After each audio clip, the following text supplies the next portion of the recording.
feel, call them near, two clans of fire and boundless fear. Seven stood tall, with power to boast, HLLE gathered to haunt the host.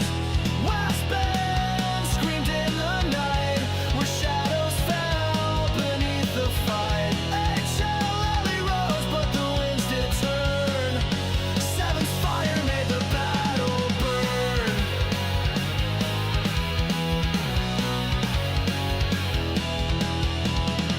Years of might, the seventh reign, their iron will forever untamed. But HLLA prepared their stand, dreams of glory held in their hand. West Bend screamed in the night, where shadows fell beneath the fight.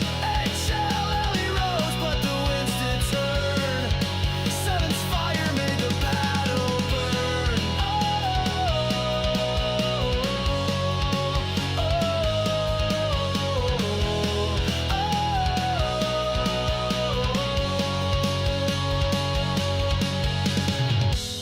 Adam Lee stood on the side, watching pride and chaos collide. HLLE broken, their spirits low, a bitter truth they'd come to know.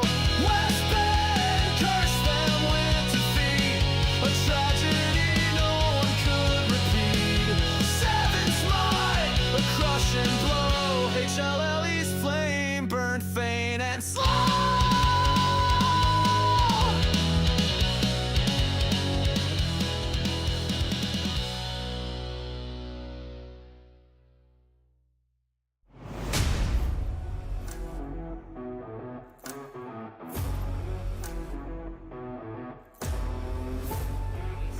Is going to get the rocket out. Takes out the garrison and a large amount of them. And really teetering on the edge is, oh my god! That's so many dead bodies. Oh la la. Yeah, the big shot, the petit sachet, the particular sachet. Oh, no!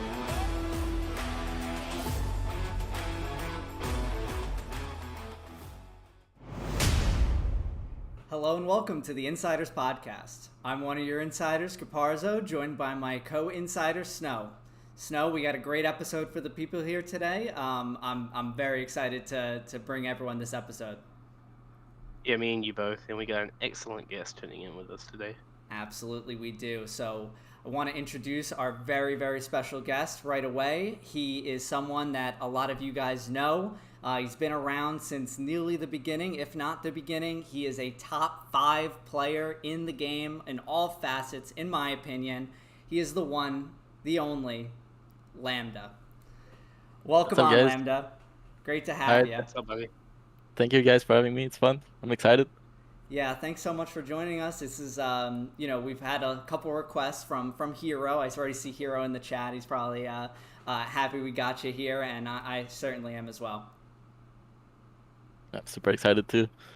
Yeah, so I wanted to start with just a couple questions for you. You know, we've asked, Awake last week, and we've talked to Awake about, their start in gaming, their start in Hell Let Loose. So why don't you tell us a little bit about your start in just gaming in general? I've been gaming pretty much my entire life. Like, as far as I can remember, my first game was Half-Life when I was a kid, just watching my father play it. And they had like mods from that game. One of them was Day of Defeat, a World War II game. Mm-hmm. Played that quite a lot as a kid.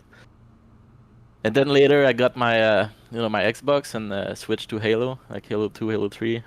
Was pretty big, on the competitive side of that game. I was like playing at a decent level. What game And then was I- in Halo? MLG, like it's basically a hardcore game mode. Just like playing against the best in that playlist. And then when the game died out, I just kind of stopped playing, until I found out about Hell Let Loose on YouTube. Because it kind of reminded me of Day of Defeat, being that World War II shooter. Right. And yeah, so as soon as it got announced on console, I bought my Xbox and started playing from release, basically. That's awesome. I mean, I think a lot of the people who have been playing first-person shooters for a long time got their start in some way or another with Halo as well. That was kind of my introduction. Like when I had no idea what the MLG playlist was. It was just like, oh, I like the games that are within this playlist, and I had no idea what the number next to my name meant. It was all confusing Yeah. to me. I think until like Halo 3 when I got really into SWAT game mode, and then I like really grinded as like a kid to try to get as much as high of a rank as possible. Oh yeah, man. Being like, getting that level 50 and play this, Oh my that like goodness. was you could play against like really good players, and well, it was fun. It was a fun time. So Yeah. I mean, go ahead, Sam. go ahead. I was just talking. You said you played Halo and now you're back in Hell Let Loose. I was just going to go into maybe some of your history in Hell Let Loose. Like, where'd you start? And what has led you to current day Legion? Well, like I said, I started playing from release. The first couple of weeks, I played like a maniac, like pretty much nonstop. How's that Uh, any different than like when I saw you on it's last week? Like, it's like if you think I play a lot now, it was nothing like compared to when when the game came out. Um, but yeah, so I played for the first couple of weeks. I played alone, just I didn't know anyone. Until one day, I think it was in Foy, I was just playing squad lead, and then I hear in blue chat, I hear, "Hey, you need a box," and just by the accent, I knew that's a Quebec player, and it was Flash. So that's how I met Flash, just from a pub lobby, and from him I met Thunder. Because I think they went to high school together, so like we just started playing, the three of us, and yeah, we started tanking, and eventually we were like, there must be something more to this game. So we kind of found out there was like a clan thing, the competitive side, and yeah, we being from NA, the most like tags we saw in game were 21st. So we actually joined one time. We joined a squad of a 21st guy. I can't remember his name, and we asked him like about like what's the deal, like how does it work, and he invited us to join 21st. Got in their Discord, and a day later we got kicked out of 21st because we wouldn't change our names to have like the ranks in front of it, private and stuff. So so we got kicked out of 21st, oh my goodness. and That's the smart. other, yeah. So the other clan we came across like in lobbies was seventh. All super high level players with no ranks in front of their names. So so I think Thunder contacted Steve on one of his YouTube videos to ask how we could join, Right. and yeah, that's how we joined. That's so funny. I mean, the dangers of milsimming a little too hard maybe there, but missing out on the French connection from like day one is kind of crazy because I mean everyone in chat and I think everyone here who's been around since day one remembers those early 7 teams, and I was lucky enough at the time to be casting those games in a much different format than we do now, of course, but and I wasn't watching your tank that game. I think it was Marsh's who was on stream, but I remember watching whoever the infantryman who donated their perspective for that game, as well as the HLLE player infantry who donated their perspective from that game. I remember just catching glimpses of this panther sitting on top of like, or just on the edge of like flak battery. What's the one on the east side? Flag Flak battery, yeah, battery, yeah.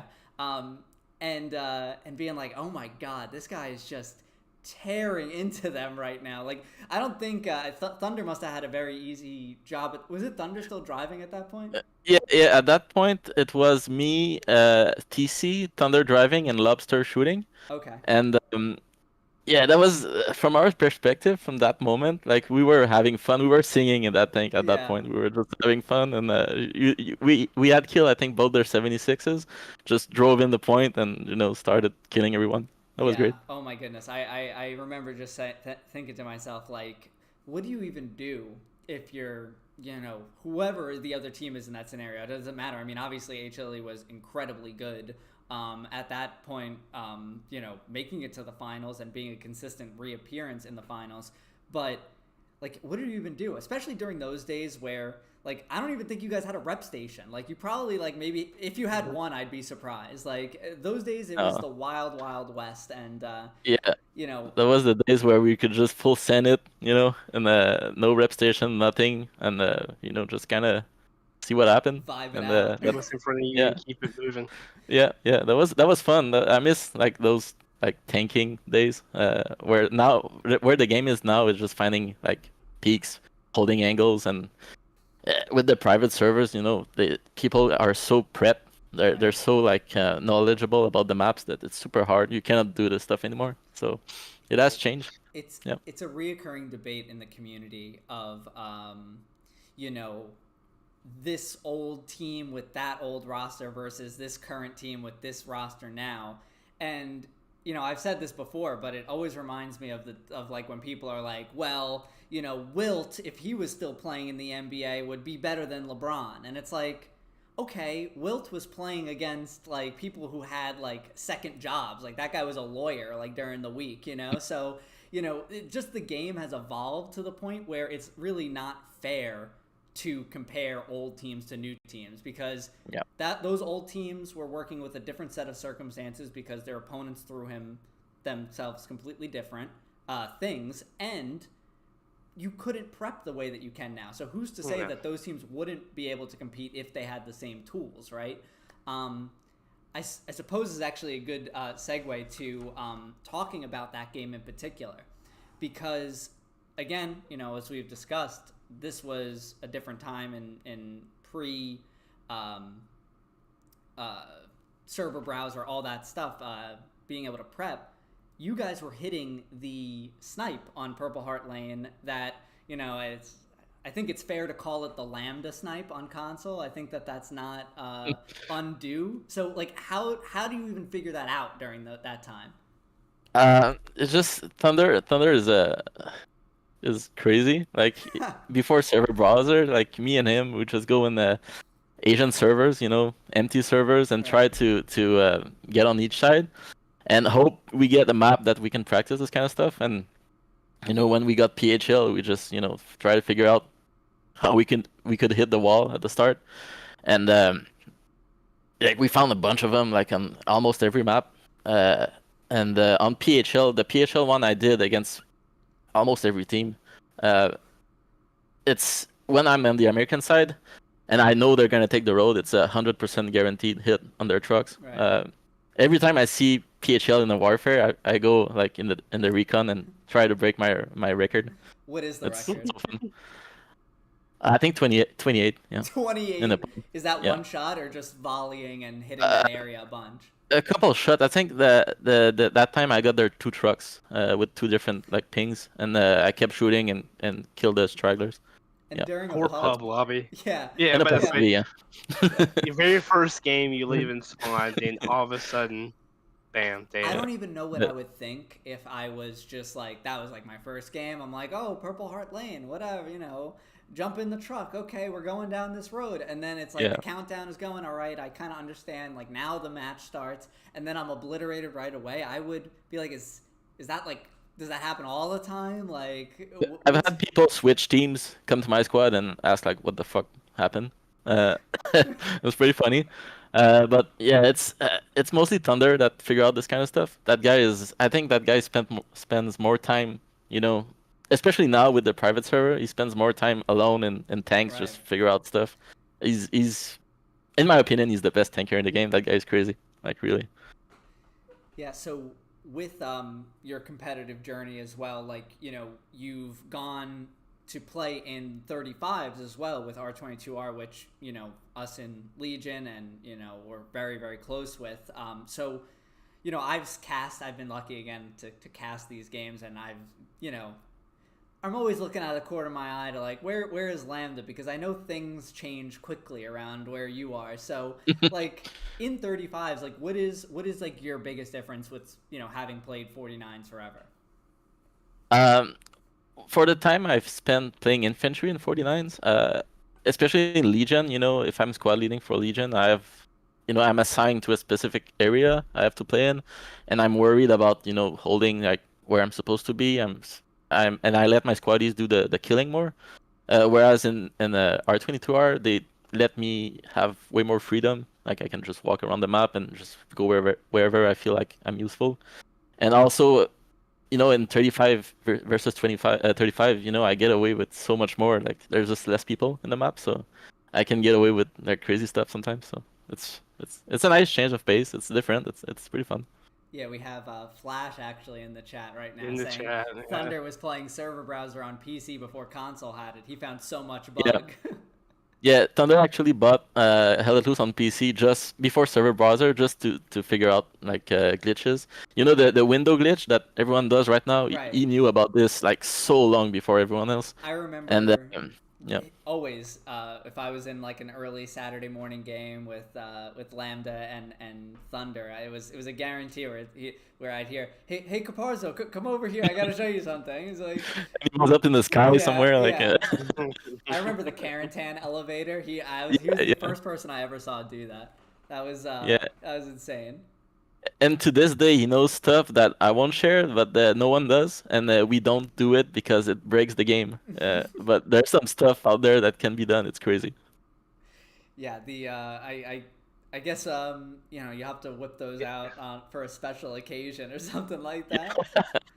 DM me after Maybe. this. DM me after this.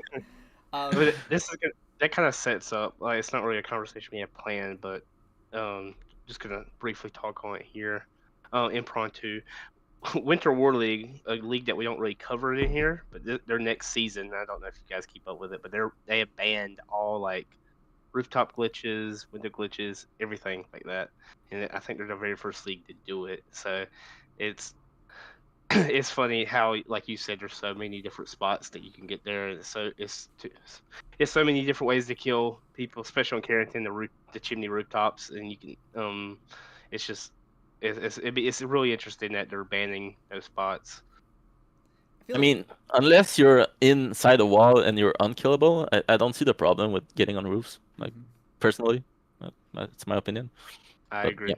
Yeah, I think that's like the conventional wisdom that I'm happy that, TPL and Summit took, and, even like off-season competitive and Hell EU, because, we've all played this game to death. Like, if we're not whipping out like these like sort of like fun, like clearly designed for, a more competitive way to do things, then, let us have our fun too, because I know when I'm, I truck drive for Legion, so some of the fun of it is just like finding routes and like figuring these like, like I bet most people don't know you can go through this like particular texture on this spot on this map only or something like that. And the challenge of that is almost fun. And I think in the same breath, the whole like window glitch and stuff like that, first of all, everyone knows it at this point, so like I go past certain houses and I know which roofs to look on, because fool me once, shame on me. But it's Always someone on those roofs. Always. yeah, always. So like you could just count on those sort of things. But another interesting thing about your journey in particular is that you started on Xbox and then switched over to PlayStation. So why don't we start a console war and you talk a little bit about that? Uh, Maybe it's just my console that's broken, but for me, Hell Let Loose on Xbox doesn't work. Like,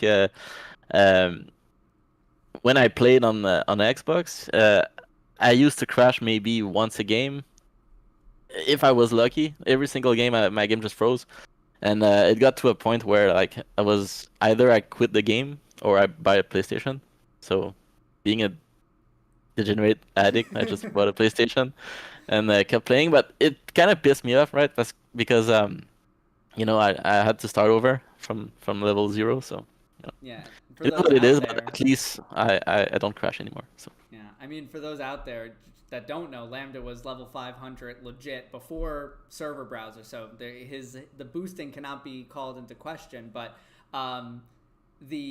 with switching over, another thing you told me after you did is like when you use the Tommy gun, like it like feels like it has like no recoil, and that's always something I always felt about the Yep. Tommy gun. And maybe some of the people out there that give me, flack in the past for and you know who you are, for saying that the Tommy gun is like my preferred SL weapon in like more cases than not.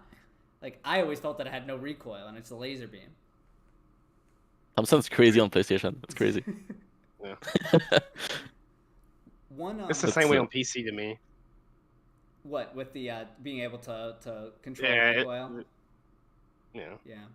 With one of the questions I saw earlier in the chat that actually you'd be in a good position to answer is the best HLLE team that you faced in, the last like 4 seasons, I suppose you can say. So pretty much every season other than last. I mean, to me, HLE was always a great team, like one of the best. The rivalry we had with them, meeting in the finals every season almost. Um, I think the season was it season 3 when we got 5-0 on PHL. That was season 3 before yes. Yeah. We Yeah, played them preseason. We played them preseason and during the season. Or no, I think the preseason one was the famous 7th backs out 5 minutes before Yes. the match thing. That's so I don't right. think we played them in preseason, but we did play them during the season on PHL, and I think it was 4-1. Yeah. I think it was 4-1. I think we got 5-0. If We I'm might I think that HLE team that eventually we faced on, was that the same season of that was West the Bend. whole West Bend? Yeah. Yeah. I wasn't there on West Bend that game. I couldn't play. ICR carried us on that. ICR was there. Yeah, ICR was there. But that team, that HLE team was super good. Yeah.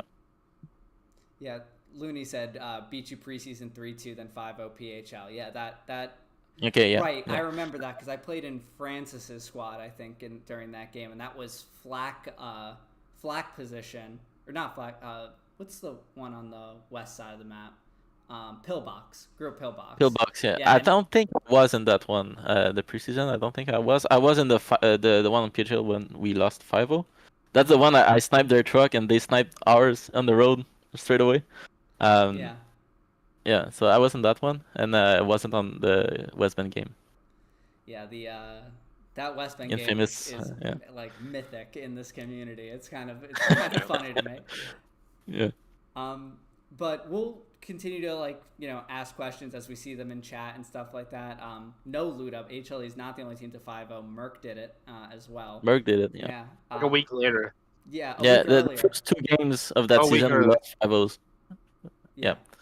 That was a pretty rough start, and Yeah. then Francis kind of came in and took over. Yeah, Francis and Thunder, Francis and Thunder, yeah. That was the beginning of the front line. That was the start of after the loss to HLE, and going, because I think it goes unappreciated that if 7th that season didn't 5-0 every single opponent for the rest of the season, they weren't making the playoffs in the format that season had. So Yeah. it was really close to not even making the playoffs, and then obviously, through those changes, being able to make a run for a championship was, in the end, it felt way sweeter, but I'd be It was the lying if I best wasn't thing to happen. freaking out. Like, yeah. at that point, we had so many players just complacent and just players that didn't play much anymore. Like all the guys that you don't see anymore were still in charge. Right. And I think losing the first 2 games of the season 5-0, that just was a nice wake up call that we needed to bounce back. Agreed. So yeah. We have one last question here from Ohio before we move on, but does Sergeant Rock still exist? I don't know, man. You can't tell us. He never spoke, but I haven't seen him in a while. It's another legend of the community right there. Yeah, Sergeant Rock. Just appears like you just he's just omniscient. Yeah. But let's get into our breakdowns of the matches from round 3, because this was a big week. The teams that won, that were 2-0, are now into the Summit side of the bracket, and then the teams that are 0-2 are on the Valley side. So we'll start off with 1 SBS versus 22nd. So This one was a 3-2 in 20 seconds favor on Omaha Beach Artillery Battery. Omaha Beach Artillery Battery is a map that we'll talk about a lot this episode because I think it was played like 3 times, and there was only 6 games this week. So lots going on this week, and this one was casted by Smithers, I believe. So 22nd moves to 2-1 now, so 1 game away from making the summit. What do you guys think of this one and this result? If you didn't see it, you need to go back and rewatch it. It was an insanely, like, really, really good game. If I want to say, either 22nd had it and when SBS took it right back, or the other way around. But I think the midpoint changed like 3 times. Right. With finally 22nd, the last time having it and holding it down. It was a lot of great moments between the tank play and then Awake with a flamethrower in the trench. So it was really funny. But it was a very, very good game and very close game. I haven't seen it, but I think I should go and watch it. Seems like a nice Yeah. back and forth. Always nice to see. Yeah, I think my big impression from it was one SBS impressed me. I think that they had a really tough game the prior week against 21st, but they were able to constantly stay in this game. I mean, when you're pushed back 4-1, as they were, I think at one point, or at least like teetering on it. I know we have some highlights here in a second of Awake with the flamethrower that we'll get to, but let's just bring up and just take a quick peek here. So infantry kills wise, obviously pretty, favorably in 20 seconds favor, so a little over 200 kill differences. But as you can see, like, a lot of that is centered around the top, let's call it like 5 players. Once you get into the meat of the roster, you see a lot of trading going on, and it was a 90-minute slugfest. I see Awake saying it was a fun game for a full 90 minutes. It was any of those games that go back and forth are always a treat. Yeah, I mean, and you also got to realize that 22nd had to point most of the game, especially towards the end. So it's a lot easier to get kills defending, in my opinion, than it is attacking. But I mean, that's still 200 kills is. We'll see some games later that the gaps are huge. So yeah, I really was surprised by when SBS, especially since I haven't seen him play 50s until this summit season. Yeah, I think we could look at some of this back and forth here. We have some highlights here, so I'll first show the one SBS recap off of the initial cap. I believe Rocket comes into the front. That's from Flava Flav. Gonna look at the lineup. Another one here. Can he sink it? He fires. Oh, comes off to the side, and the Stewie continues to burn. The camp progress is going 75% here. Church control pretty much has been lost. Allies dedicating a whole bunch of bodies up here, forcing 22nd out. And they're going to be able to slowly push west and get some support in. 22nd dedicates a few more bodies to the point, but the Stewie's still harassing everybody back here, free of charge. It is burning, but this crew is a 2-man crew right here. Once again, no Axis AT. Oh no, no Axis AT.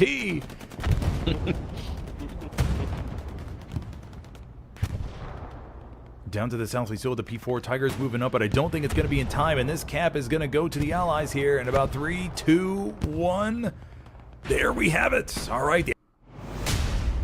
So I think that is like the textbook Allied recap on Artillery Battery. It's what you, Urchin point. Yeah, it's what you plan to do if you're prepping that point. So you can see when Smithers panned over, full church control, which is really important for the Axis to have if they're going to maintain that front down the map edge, from the church to the map edge.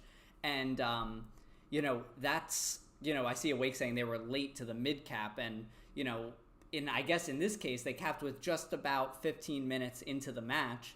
Like, it kind of worked out to their favor if they were a little late, because they were able to kind of set up a little bit more. Not that you ever want to be late, but they made it work for them is what I'm trying to say. But also impressive that the 22nd was able to come back from that too, because we all know as the Germans, it is very hard to recap on artillery battery. I mean, and then we'll see later how an allied recap will not work. So you can definitely compare it. Yeah, let's compare Foreshadow. Let's compare it to this one by 22nd. This is 22nd on the recap. Battery cap pressure coming in over 50% now, just ticked over. Strong south control from the Axis. The Tiger has also pushed up down here. Bombing run coming in. This most likely will be an Allied bombing run. I think. Yes, it is. Allied bomber run coming in. Look here, going across. Gonna get a few, I think. Awake and Flava Flav.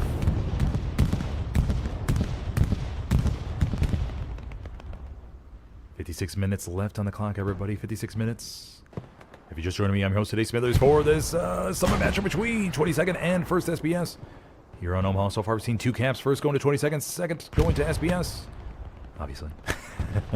And right now it looks like 22nd is really close to getting this point back. Almost there, buddies. So that's exactly what the Germans need to do too. I mean, we didn't see too much of the church, but that's like all important for the Allies. Just playing the hard cap there and holding 1 SBS at the line, because it's going to be a hard job to kind of push them completely out of the sector there. They have all those houses to hide out in and wait until the cap flips, reset OP, and start pushing again. Yeah, you can see it earlier in that clip where we saw in the first recap that, I mean, when SBS had like 10 guys in that church, and then that second one they were down to like 1 or 2. So maybe some OPs got wiped after rewatching to see. But yeah, I mean, pretty textbook on both sides from the recap, and then 20 seconds cap on it as well. Yeah, we have a couple more highlights that I'll play here in quick succession. One is a short from the main man Smithers that we'll start with, and then let's start with Awake with his first-person view of placing a satchel on this tank. It is actually crazy. And I also get a kick out of everyone saying Awake's name and like being like, "Awake, do this! Awake, he's right there!" So let's just take a look.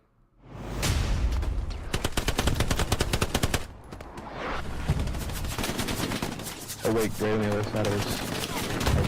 That is a heavy right on front door. I know. That is a heavy right there. Awake, there's a fucking explosive box here if you need another satchel. Come on, guys, I'm gonna do it. They got a bunch of infantry around it.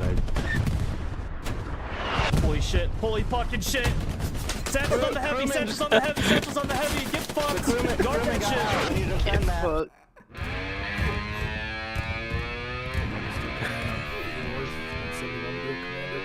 But Awake takes him out.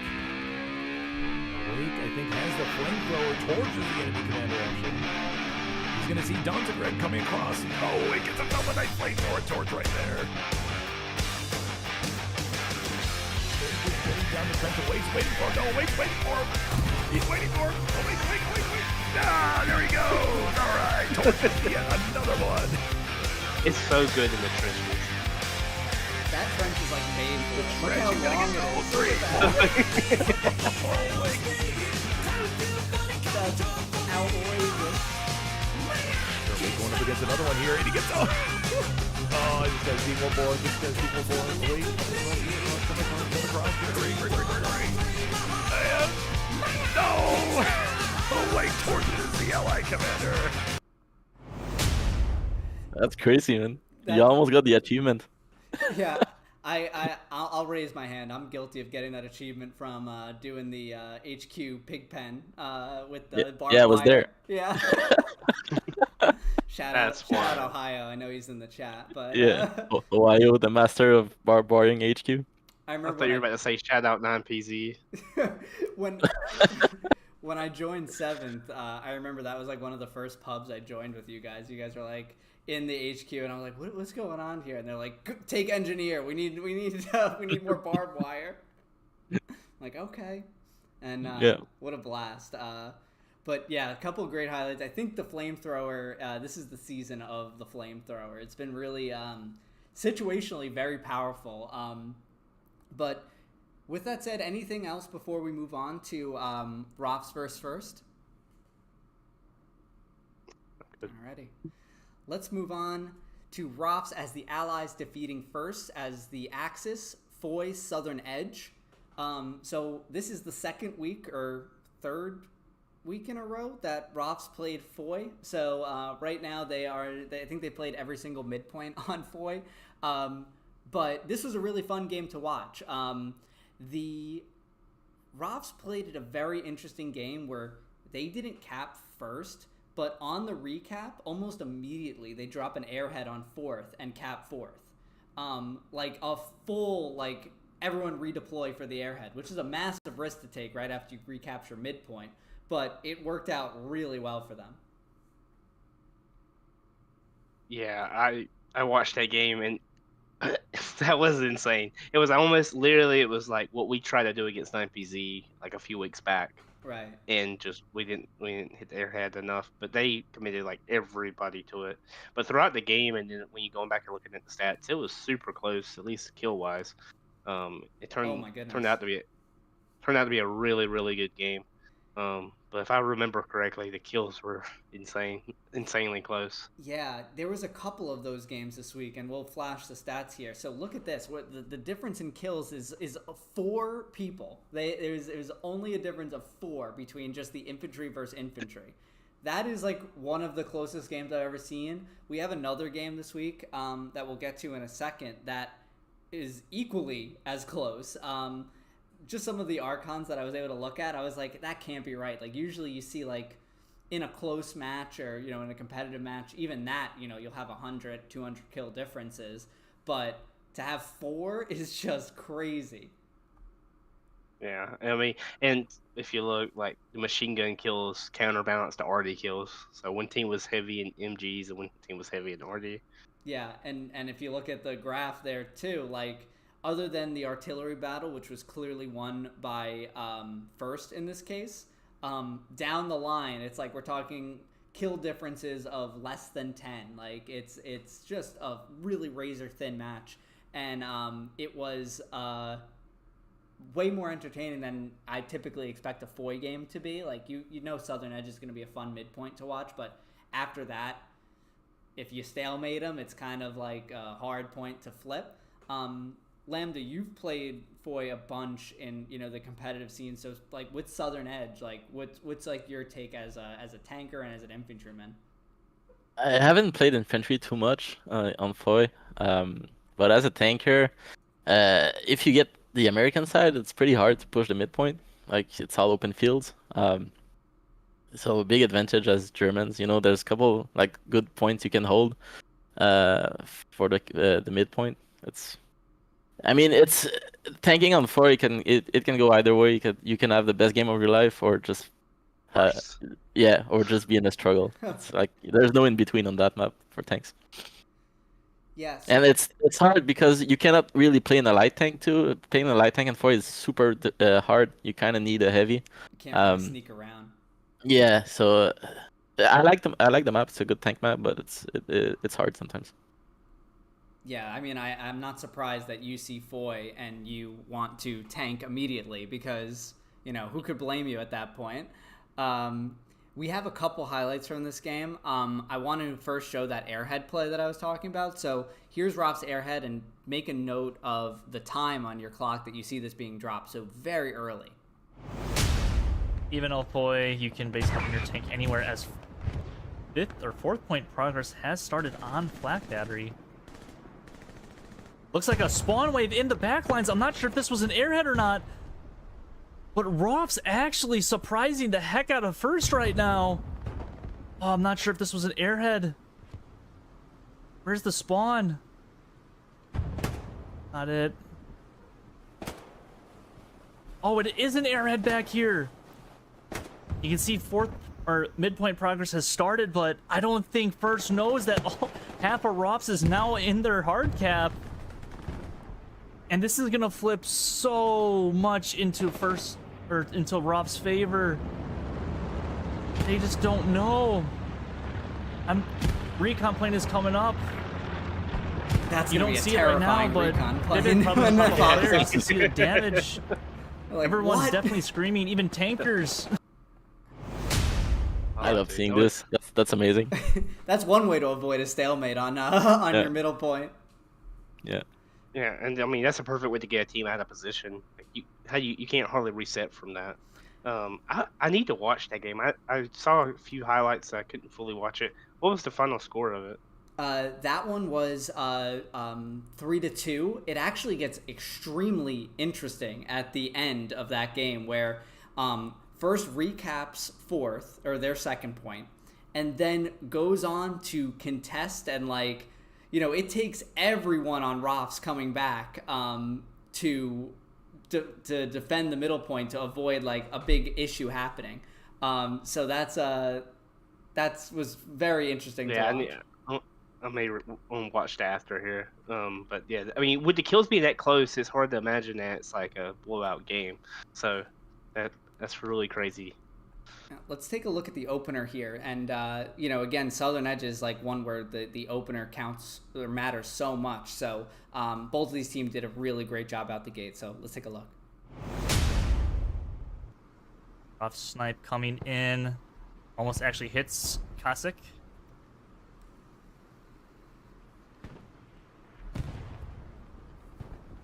Our first flash here, the hard cap of Southern Edge, as the truck, I think, does get hit by either a Stuart or a Greyhound. Duty, unfortunately, dies before putting down his OP. Have to spawn off of a blue line garrison. And lots of attention for Rofs on the western side of the point. I think the Lux actually does get front-penned. Does go down to, I assume, the medium tank.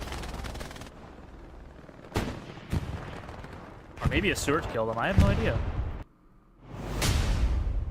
Yeah, that was a really great opener by both teams. I see Awake said that first sniped the Rofs far east truck off the gate. I think that might have been a wall snipe. I know that there was some people that were trying to help both of these teams just kind of with their opener because we've played Foy so much recently. And I think that the most fun part of a map like Foy, and at least as a viewer or a caster, is just that first 5 minutes, because anytime you see those flat maps, you're just there's going to be fireworks almost right away, guaranteed, especially where the game is now. That in Carrington. Carrington is so beautiful to see, the snipes and the rockets going down the alleyways and roads. One SBS had one of my favorite snipes when they used the Lux on Canal Crossing to hit the wall on there, and you see it all the time with tanks, and it's just a quick flash and it's over. But when it's the Lux and it's just boom boom boom right into the same area, it's so much more terrifying, even though it's less effective, really. Yeah, that was good. I saw that. Yeah, we have a couple more clips from this game. This is one clip that I thought was very interesting and kind of in the theme of some other things that I've seen this season. We've talked about the flamethrower and when it's situationally helpful and all that good stuff. But another thing has been buildables, and it's something that I've kind of focused on this season myself personally on. But first using just a simple barricade here so effectively. We do have a Tiger engaging something, and this barricade somehow still up. Barricade protecting this Tiger for a little bit. I wonder if that's an AT gun. Not from Rofs. Looks like it was an AT gun that got blown up. The barricade probably wasn't even rendered in. Yeah, it definitely wasn't, but that's neither here nor there. Beautiful. We had that update where destroying these buildables is a lot easier now too. So we have the barricade being able to be destroyed in one AP round. So what's your take on that, Lambda, as a primarily a tanker?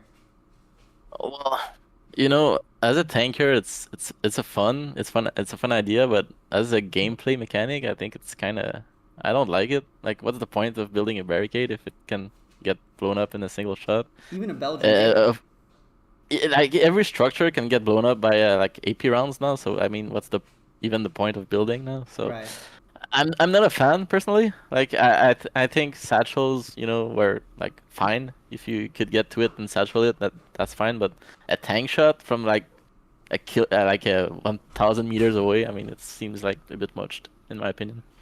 To be fair, it is like wooden logs. I mean, Yeah, but even like the full level 3 bunker can get like destroyed yeah.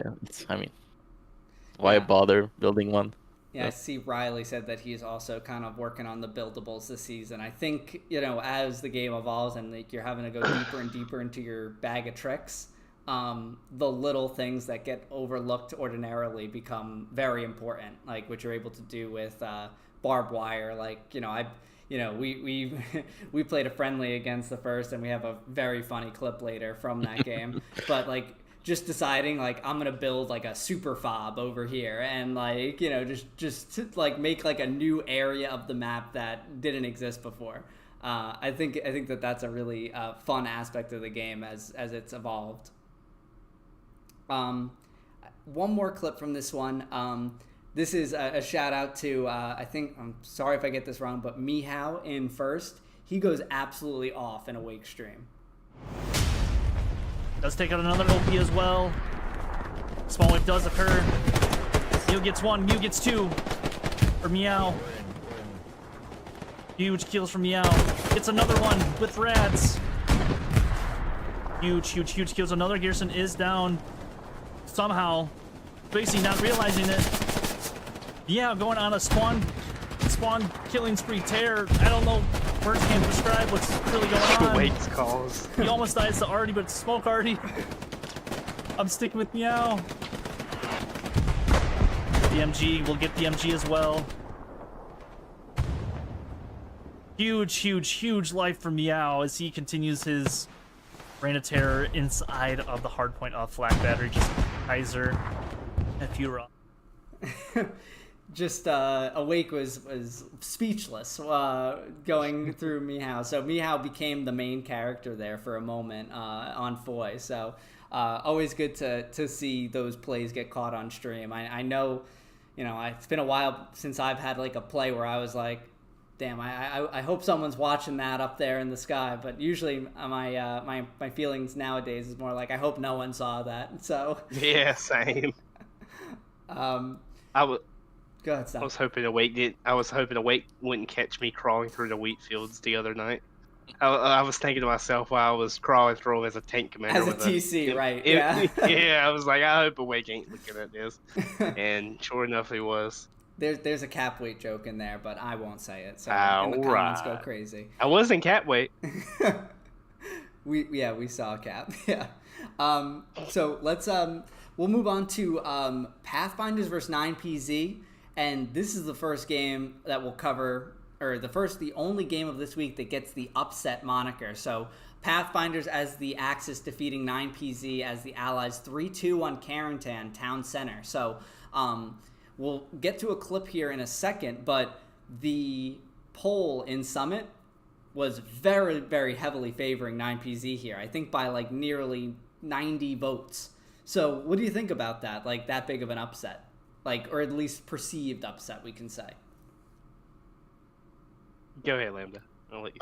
I mean, 9PZ has improved so much recently. I think they're a great team, and Pathfinders, being able to win on the town center against them, that's huge. Pathfinders, I think they have assembled like a nice group of guys that play a lot. Their server is always full. They practice and it shows. I mean, they're a great team. I think they were underestimated, but they're up and coming. Yeah. Yeah. So here's another. Oh, I'm sorry, I'm on the wrong one. My apologies. This is another one where we see a very, very slim margin. So it's just about 30 kills here between these two teams, and that's on Town Center. And that's just like an infantryman's like meat grind. Like that's all you can do really as an infantryman is just make sure you're trading your gunfights. And I think part of this one kind of just came down to the STG on Carentan and Town Center being just like the best weapon for the best location on, you know, any map. So I think that certainly helped as the Pathfinders, but this is an immensely close match. Both of these teams have kind of, for being new, are immediately like contenders on the higher levels of this game. So I'm interested to see where they go next season, like in TPL as far as divisional rankings, and I think that that's going to be huge for the future of their clan. Yeah, I really hope this isn't like a one-off from Philo. But I know Philo's been like trying to climb that hill of beating 9PZ. They have met like so many times, and it was really good to see that them finally get over the hump. But that was one of the reasons I picked Pathfinders was the point. I mean, that's like Super Axe's favorite point. It's so hard to stay focused. Like 90% of our comments have been me, and we need mods ASAP. We have Divinity, SCG on Carentan is like Grievous in the hallway in BF2. Yeah, that's it's not a good spot to be when you're having to come up against that. That's why you got to use the Tommy gun on Carentan. It is ridiculously good. Yeah, use it. It's good. So let's take a look at this clip from this game, and this is like as the stream is starting, and Smithers showing what the odds were, or the at least predictions were. Hello everybody, welcome to tonight's stream. Don't worry, we have not started yet. We're getting ready to, but I just want to put the predictions up on the front of the little screen here, as Philo is coming in big time underdogs. Big time underdogs. Let's see if they're going to pull out a W and shock Summit here. And they did. Had to include that. They did pull out a W and shock Summit. I mean, my prediction during the podcast last week almost cost me VIP in the Pathfinder server. So, you know, never say I don't go out on a limb for you guys. But You know what's funny? You say that, and then after the game, I got VIP for both of your servers. Damn it! I just got to start picking the teams that have the most populated pub servers during the week. Yeah, but Pathfinders is like, I think a lot of teams like go to like, let's just like get a quick game or two in server. At least I frequent it. Not me as well. We'll also get into our predictions later in the show from, you know, the next round coming up, of course, but as well as our score sheet from the last week.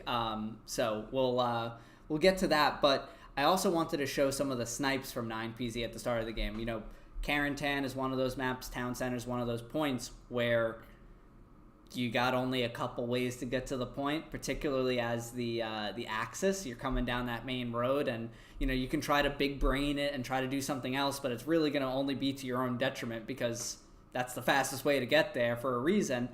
So let's take a look here. Some rockets sailing in. Truck's still a little bit farther away. Rocket sailing. Oh, whoa. Oh, the truck made it through. That was so cinematic how, like, you don't know if it made it, but it didn't explode, and then you just see it make it through. Pulls like, through the smoke. Yeah, you need the Indiana Jones music there. Those So scary, man, on Carentan, because you kind of need to go on those roads. You have no choice. Like, you know exactly what's going to happen. HLE actually did something great when we played them a few weeks back on Canal Crossing is, you know, just like that, you know, where's the Germans going to go on Canal Crossing? They're going to go submarine it. And they did a really great job at, like, perfectly timing the rocket to, like, hit the water. It did some weird Hell Let Loose stuff where it didn't, like, hurt or kill anyone, but it was as close as it can be. I don't know how the water interacts with the rocket in that scenario, but really great prep work by them, and as well as 9PZ in this case, just barely missing it. So other than that, on this game, it was a great one to watch. This is one that I really strongly suggest that everyone checks out after the episode here. But one thing that stuck out to me as I was watching this and gathering clips was 9PZ was never like out of it.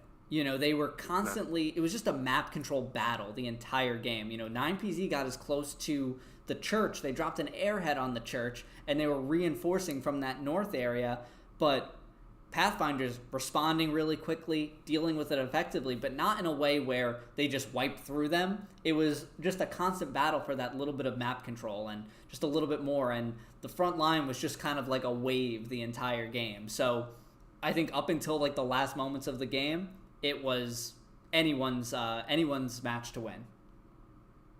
Yeah, it was super close. I mean, early on, Philo, I think, dropped the airhead on pumping station, which was 9PZ's like second point. Right. And at that point, I'm like, oh hell, they're like gonna try and flip it and go quick with them, and it just wasn't successful.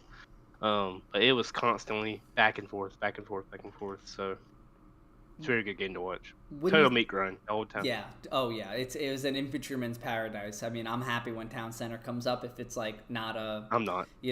Japan server or something like that, I'm like, okay, I could hang maybe a little bit.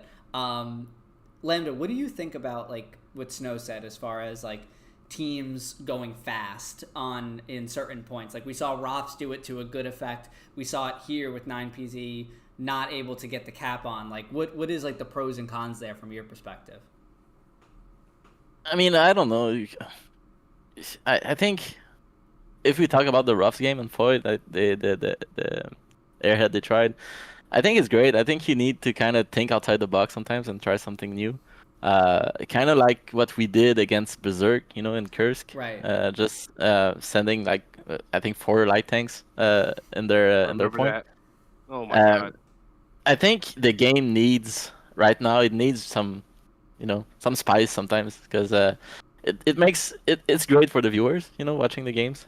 Just change up things, and I love seeing stuff like this. Like teams kind of risking stuff and trying out different things. I love it. I think it's great.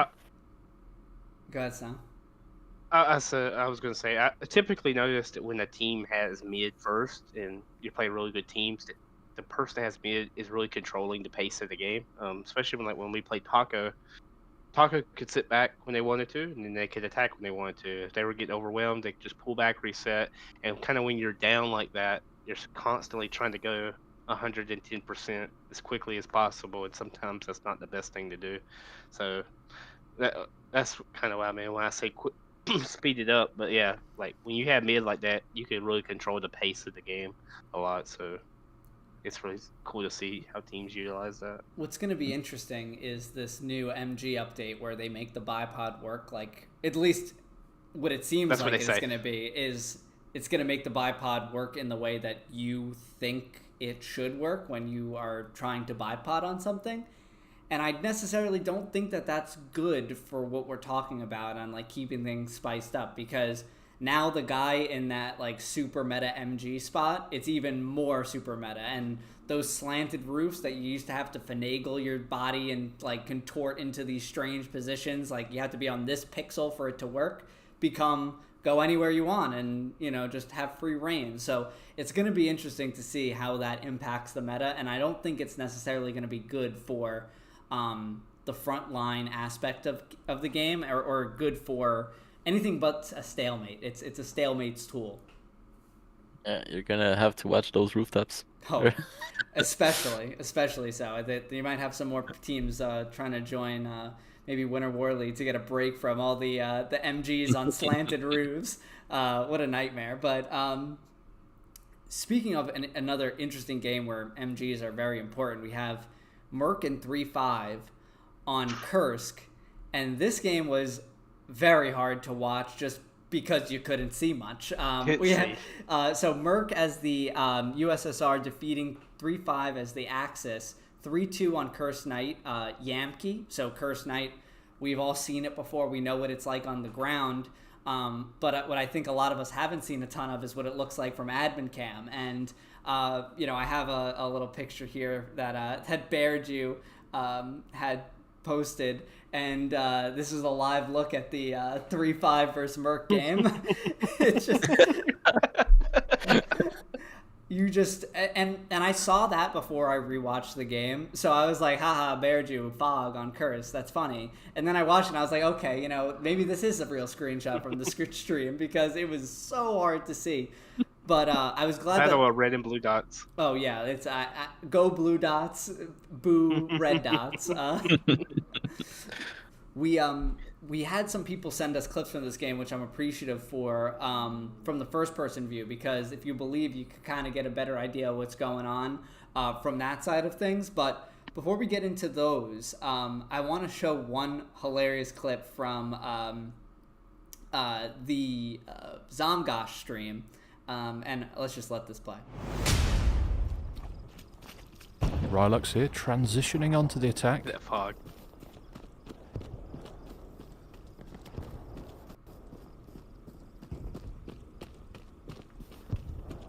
You can actually get away with running through open fields like this, except you can't I saw because it there's a coming. bloody AP mine in that bush. Who puts an AP mine in a bush? Well, Rylux found out the hard way. Oh, that's so unfortunate. That's like, it's honestly not a bad strategy, just mining all the bushes. It's totally worth your time. That's where I would place my mine too. Like, Yeah. Where else are you gonna place it on Curse, right? You have the trenches and you have the bushes. Like, you could pretty much Yeah. guarantee yourself kills that way. And the I hate commentator's Curse, man. Curse.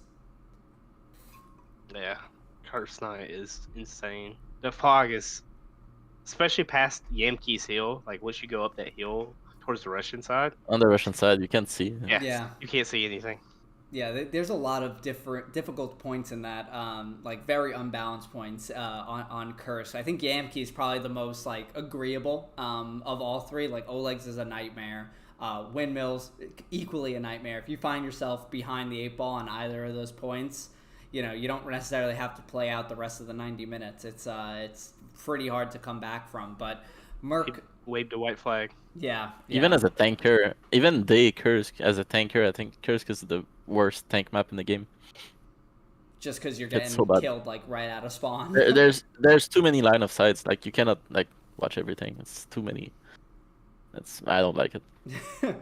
But Merc did come away with this one, kind of running away with the kills. Looks like about a little less than 500 kill differences. Armor pretty That's even. crazy. But I mean, the Soviets on Curse Night, I think that they kind of get the advantage. The long lines of sight that the MG42, eats teams up on, not really as valid of a strategy. But the PPSH just grows and grows in importance, especially when you're getting into a strong point fight and it's you're watching the chevrons closely with every kill. No aiming, just shooting with that gun. Gun's insane, especially inside those buildings. But 500 kills is crazy, and just looking at that graph, like all those blue bars. Yeah, Merc played a really, really good game. I have some clips here from from Acres. This is a first-person view. Again, the war on bushes was being fought very valiantly by Merc here.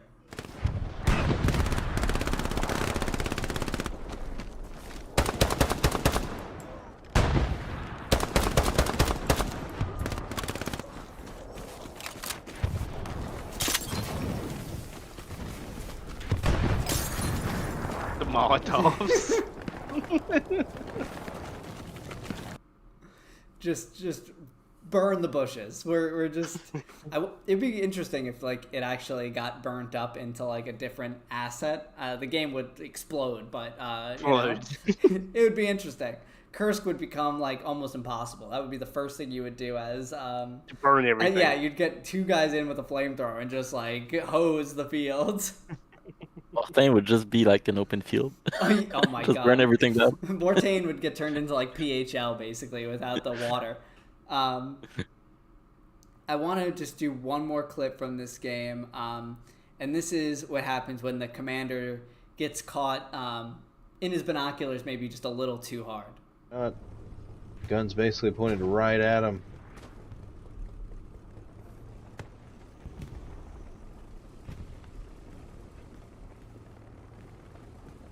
they can't quite see what we see, so.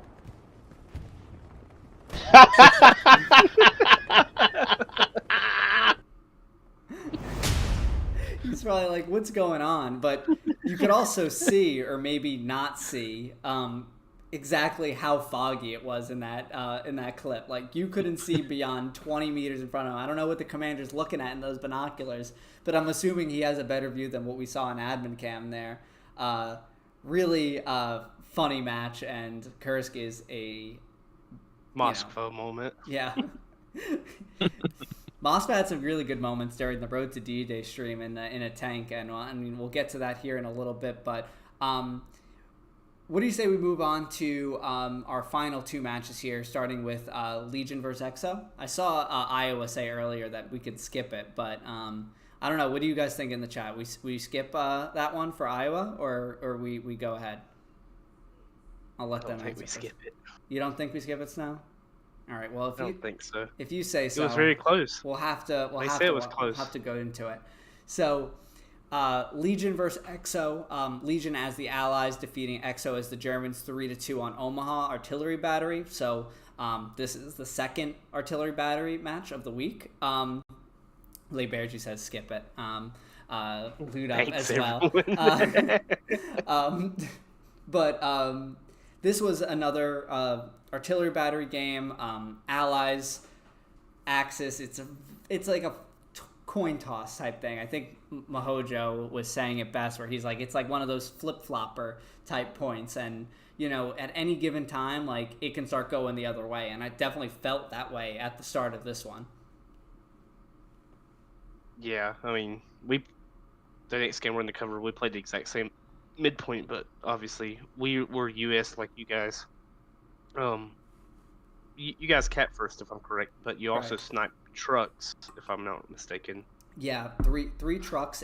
We didn't get a ton of like people with them, but we'll get to that clip later. And again, when you're in the game, you don't realize like how many people are dying in the trucks. You just see 3 explosions and you get very excited. So forgive my reaction. So I was surprised when we get to the point and it's like 3-3, like, for a long time. Meanwhile, I got Cool like shelling me to death, like within a frame of me spawning. So in those small glimpses, I would just see 3-3, 3-3, and I'm like, how are they here in such big numbers already? But that's just credit to how EXO started this game and or planned to start this game with ensuring themselves against it. So I see Lude up saying the third was empty, but did I say Idaho? Sorry, Iowa. But I was very impressed by EXO this entire match. Like, the last time Legion played EXO in this sort of stage was on West Verville, and although I didn't play that one, I just watched that one. It was a much different team like that we played here. Like, the resistance you got trying to do anything was like fierce. We put pressure on fourth for it seemed like an hour, and any other team in that case like probably breaks under the pressure. But EXO not only repelled that, but was able to reestablish their blue line and then make pushes that worried me that like things were falling apart for us. So definitely good job by EXO here. Yeah, I mean, I know we both kind of we'll talk about the predictions in a little bit, but we both came in when our predictions, we were a little bit, I guess, cocky would be the word. And definitely, I was expecting a 5-0. I think you said 5-0 as well. But credit to EXO, man. So, like, they showed a lot of gumption and heart towards the end. I mean, like, anytime you guys would threaten their point, they would just roll their tanks into it, and then it would just automatically flip, and they would reset into a push. It was really good to see. Yeah, I was very impressed with like their ability to maintain that the orchards point, because it's not easy. Like, those orchard fields that lead up into it is just like, anyone could be hiding anywhere. But why don't we look at the opener here? And I think this is my point of view of the opener. So you'll hear my very excited comms. Into production at the last minute. I knew he'd come through. Admin cam. As a rocket almost hits the truck, it's like flashbacks of last weekend, Hillsy. The rocket snipes are in action. You wouldn't expect anything less from the current best two teams on console as they just go toe for toe trying to blow each other's any presence on the attack. As one goes up already. Bluey, we're already off and active. We are active. The boys. I don't know if anyone got done in that tank, but I reckon they would have. As a big sea of red comes in over the top. Sorry, Hillsy. They try to snipe the other one. They did the visual snipe. Oh my god, we did it. Nice. We got the south truck. Good. We got the other truck We too. got the mid truck. Oh, we got the other truck. Get it? What the fuck? and I love Han, just what the fuck. So he lagged out at the start of the game, so he wasn't in the like trucks or anything, so he was just living through white chat at that moment. And I mean, I was amped up at the start there, but I kind of discounted of what a battle it would still be to secure that point in the end. Even all that you saw in your little clip, it was still like 2-3 right immediately after those trucks went through. So They played their opener perfectly to kind of give themselves that insurance in a case like that. Because if their squad leaders are able to stay alive, then realistically, you know, those squaddies are at 30 seconds maximum away to get back in and, you know, put their pressure back into the cap. Right. Kill wise, this was again very even, so only a difference of about 200 here. But again, as the defending team, it's a little bit easier to kind of pick your angles and not have to run into the field. You could have told me otherwise because I was doing it the whole game and dying plenty for it. But EXO holding their own on the score sheet here. And look at that big tall red line from Cool. Oh my god, dude, that guy is an animal. I saw earlier asking if Cool is like one of the top arty guys in the game, and of course he is. Yeah. You know, he's up there with the greats on artillery that like can really change a game for a team. Yep. I mean, I can't wait to see Zito and Cool go against each other this week. Oh, that's a matchup I'm looking for. That's one that the Archon. I mean, people are gonna ask the Archon immediately anyway because like that's just everyone nowadays. But that's gonna be a point that I'm excited to look at when I'm putting together these graphics for next week. He's gonna drop 400 kills with that Russian arty, where he can just spin in like 2 seconds. Right, just anywhere like put a line. Yeah. Let's take a look at an EXO clip here from the match. This is a really nice play with the making a little tank fob at the map edge. Legion control the midpoint now. They've capped it, but if they allow EXO to come in underneath, it'll be to their detriment. So understandably, you can see a fair bit of numbers from both sides just down to the south, as we see a brief bit of contesting a fourth point, as clearly as Legion would do. Throw a few fairer numbers in. The Hillsy of the repair station inside the bunker. Have you seen that before? That is incredible. That's art. That's cinema. 2 repair stations set up there, going against the Haxie rule. You only need one, he says. These boys have put 2, and one is inside a bunker. Incredible placement there too for the tank on the. So again, buildables proving to be, you know, doubling the power of other buildables in this case, and that's something that, you know, we prepped for like Foy and stuff like that, but EXO prepped it so nicely. They prepped to win that medium engagement, which they did. And that was kind of the biggest pain in the neck to deal with as infantry during that game, was those tanks that they had at the map edge. And all throughout the game, you know, that was the starting medium. But later in the game, they bring 2 heavies up there too. And, you know, that's the phase of the game where I was saying like, oh man, this could fall apart pretty quickly here with the heavy push. And, you know, there was a lot of chatter like, get some AT guns up, let's go. Because our tanks were, you know, not having the best game. And, you know, the EXO took advantage of that perfectly. And they didn't maybe realize, you know, going into the game that would be their edge, but it ended up being so. Oh, yeah. I mean, and I don't know if you called it. I believe the Big F came from retirement, and I believe he was a tanker. I'm not sure if he's playing any competitive games, but with him being on the Summit transfer list, I assume he is. But I mean, I think that's one of Exo's greatest strengths is their armor. So it's been really great to watch. And Riley said in chat, their logistics right now are really, really good. So I can't wait to see how they do. And I think that that's the biggest difference between the team that I saw on West Ferryville, just a few months ago, really, to this team here, is that they're playing together. And Capguns mentioned it in the post game when we jumped on with the lads let loose, who put on an excellent production as always, but they are playing like that chemistry that they've built since then has shown, and the logistical side of the game is where they kept themselves in, and more and more teams are starting to do these things right.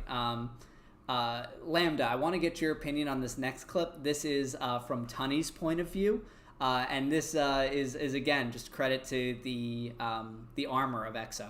North of the strong point. Tiger map edge down south. I'm moving up for that, Gary. If you kill me, you kill me, dude. Thank you. Hold. Might be a tiger down south here somewhere. 2 tigers. Go forward. Two tigers down south. 2 tigers on that snake mark. I just got double tapped. The double tap. Yeah. What do you do about that, Lambda? Nothing. You just watch and yep. I'm fucked. It's not easy to pull off. Just timing 2 tigers to double tap like this. It's not easy to do, and props to Exo. That's amazing.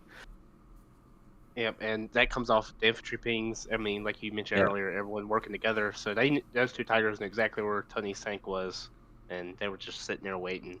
It's very hard to counter that. Right. No You can't. how good you are. Like the way he backed up, like he saw those tanks and he cannot go forward fast enough. It's done. It's over. Yeah, with with watching that engagement in its full, when I was watching that back, Exo did a great job of like pinning down that tiger, where they had the one tiger that was at one angle and another tiger at another angle, and they forced Tunny to go to the hedge to kind of get some reps in and re-peak it. And then in that gap of time where he's getting the reps in and moving to re-peak, the other tiger angled back to be in line with the first one, and that's why Tunny was so surprised when he peeks the corner and there's 2 barrels staring at him instead of the one that was there just like a few minutes earlier. Yeah, that's what I was saying earlier. Like with the private servers, you can practice those peaks. You can every single part of the map now. You can find like, oh, I'm gonna go there if the tank go there. Oh, there's another peak there. So you can prep all this stuff now. So it's very, very hard to tank right now. Like people are so good at finding angles. Yeah, the experience gap is massive right now, and the teams that put in the work, or the teams that have like you, Lambda, just have been playing this game for so long and naturally knowing the peaks on the maps at this point. It's a bad time to be a tanker that's like looking for a competitive team and like trying to tank in these matches, because it is the most different role from a pub. Like, infantry is infantry. Sure, there's obviously a lot more strict sort of limitations that you have to play within during a comp, but if you're a good infantryman, you can survive. If you're a great tanker in a pub, you might be the worst tanker in the world in a comp. Like, the things that make you good in a pub are the things that make you bad in a comp. Bad. Yeah. So it's 2 different worlds. Iowa, peaceful protest outside of my home. Dude, it's just constant sirens in the city. I'm sorry. I do want to, while we're talking armor and all this good stuff, there was the credit here goes to the Legion infantry kind of filling in for the tanks in those moments where the armor pendulum swung in in Exo's direction. So here's a good clip from the end of the game. This is the clip that Loot Up is talking about in the chat, where he kind of gets like catapulted onto 50 meters away. So let's take a look here. Oh no, he's doing the 1%ers. Looks like he's about to build a station, put a blueprint down. Definitely seen a lot of that from Iowa tonight. Getting those little jobs done for the boys, the 1%ers here, that's making a difference to keeping these boys in action as Breeze runs around. Big tank explosion there, bop bop Louis. Oh, is that those AT guns up on that hill that are taking him out at the moment, or is it If still it is, that 76 that was sneaky back there? I'm more inclined to say it was the 76, but if they're doing it from there, that's impressive. Oh, And another one goes down just from behind. Oh no! Not what you want to see if you're Exodus now. Breeze coming around to laugh at the carcass. Only one remaining. Yeah, that's a Wolf P strike if I've ever seen one. I think during the game there was some chatter that he got 2 with the 1 P strike, but it was actually Maho's satchel that went down on that one that was on the road, and then the P strike came in just a moment later and launched Loot Up onto the road. He was a dedicated rep boy on the back there, so shout out to Loot Up. Loot Up. doing what is needed when it's needed. And it's crazy how quickly it can flip. Like, if they did that to you guys, and you guys were, like, say you were down to, like, one medium tank, and they had their heavies up, it's so... you can get tanks and hold them for 45 minutes, but you can also lose them like that, and both of them in 5 seconds. That was their first heavy, I think. Yeah, and that was a moment of the game. That was, like, 9 minutes left. So that was a little after this next clip that I'm going to show, but they had 2 Tigers there, and then the medium. But at another point in the game, just a moment before that, they had 2 Tigers on the map edge. That was a very, very difficult push for them to get. So let's take a look here, and this was a point of the game that I was personally very worried for. Harrison, let's see if Spargo and his tank can also take out this second Tiger. He's looking for it. He's hungry. That's a very open little position that he's taken there. But he hasn't been spotted, and a big Baba Louie. The tank goes down. Yeah, so that was a moment of the game where I was very worried on the map edge there because they had those 2 tanks and we were looking like real down bad at that point. Loot Up, I know I downloaded it, but I can't find that clip of when you killed me. Let me I swear I'm not just trying to avoid showing this, but I'll have to look for it, and if you want to send it to me, Loot Up, I can try to show it here at the end. But before we move on to another match, Snow, do you want to skip this next one, actually, or what do you think? Yeah, we actually have Road to D-Day next. Unfortunately, that's not the case, but we're also still back on artillery battery with Taco defeating 6th as the Germans 3-2 on Omaha artillery battery. So Snow 6150, 20 minutes. Yeah, Anyway, this is in a parallel universe. Perhaps they did, Snow. But why don't you give us your take? From your perspective during this match, give us the rundown. Just hell of a team. I mean, yeah, we're not showing the clip, okay? But hell of a team. I mean, they came prepared for what we were gonna do, so it was very okay. Oh, sorry. No, you're good. I gotta reorient this because I was trying to get the clip and I think I messed it up. Did I fix it? Oh no. Sorry, everyone. Oh.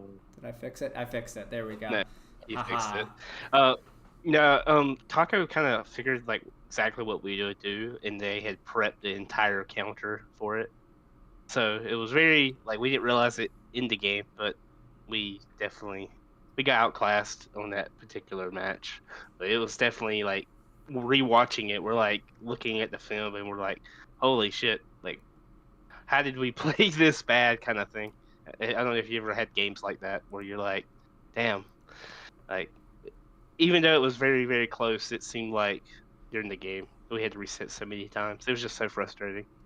Yeah, there was a couple moments when I was rewatching that one as well where it looked like you guys had everything you needed to recap. You had you had both of the like neutral line Garys down, and just the point Gary on there, and all it would take is just Artie finding it and pinning it down for you guys to like really pushing the door and Cap, and I'm sure that was tough to watch when you saw like how close it was. But again, credit to Taco in being resilient in those moments where things can go really bad, and your life, that life in particular, when you spawn in a situation like that, matters so much. So credit to Taco in doing well in that situation. Little things like when we were looking back in it, how our arty was like 40 seconds slower because the arty gun has to adjust more on the ally side compared to the like it was like their opener, they just flood midpoint and there's no arty, so it was crazy. It was a very tough game, very tough game, and it was back and forth on them streets the entire game.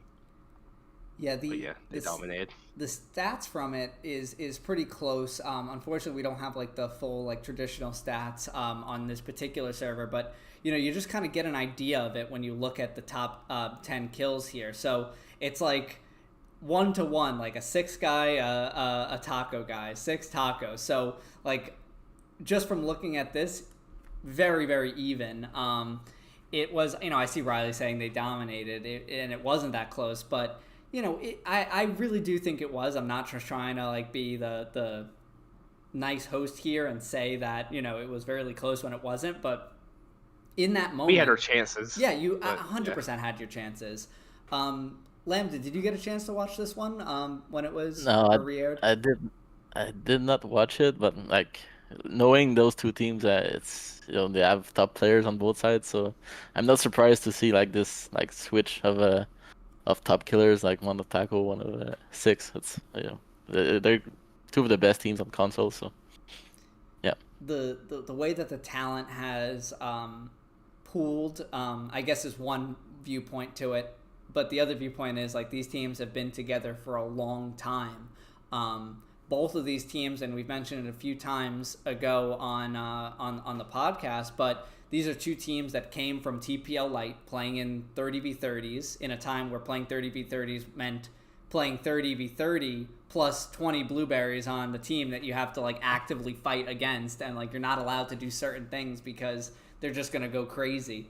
And now playing at the top level of this game, it was just it's just a pleasure to watch the evolution of this, and these two teams kind of being the top, making their way all the way up from like the very early days. Top besides Looney, I mean, the entire combat score is bullshit. So he just basically sit in HQ and place mines all game.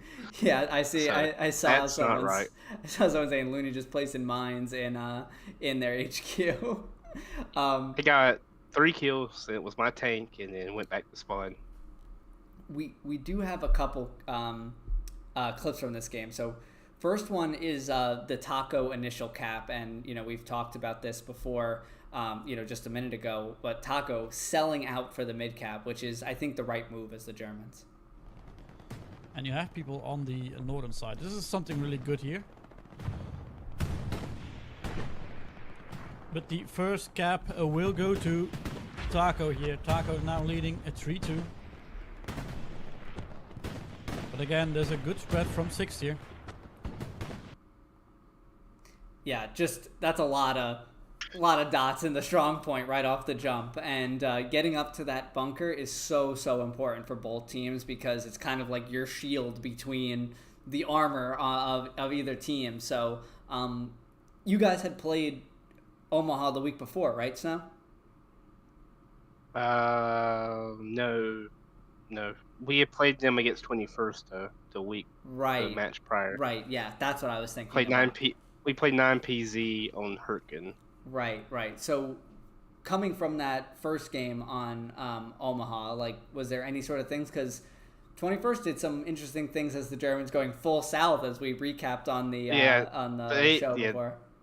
They went full south. Unfortunately, Taco was a bit smarter and sent their entire team in that hard cap. Yeah. Fuck Looney. Sorry, this is gonna be the Looney hate hour. Don't expect much from me. But yeah, they played it exactly right. Like I said earlier, like they kind of predicted our entire opener and had a counter for it, which I can kind of show later. Yeah. In the clips. We'll show this clip here of the 6th recap attempt. And, again, just so close, but Taco playing those important lives when they mattered. Cap here.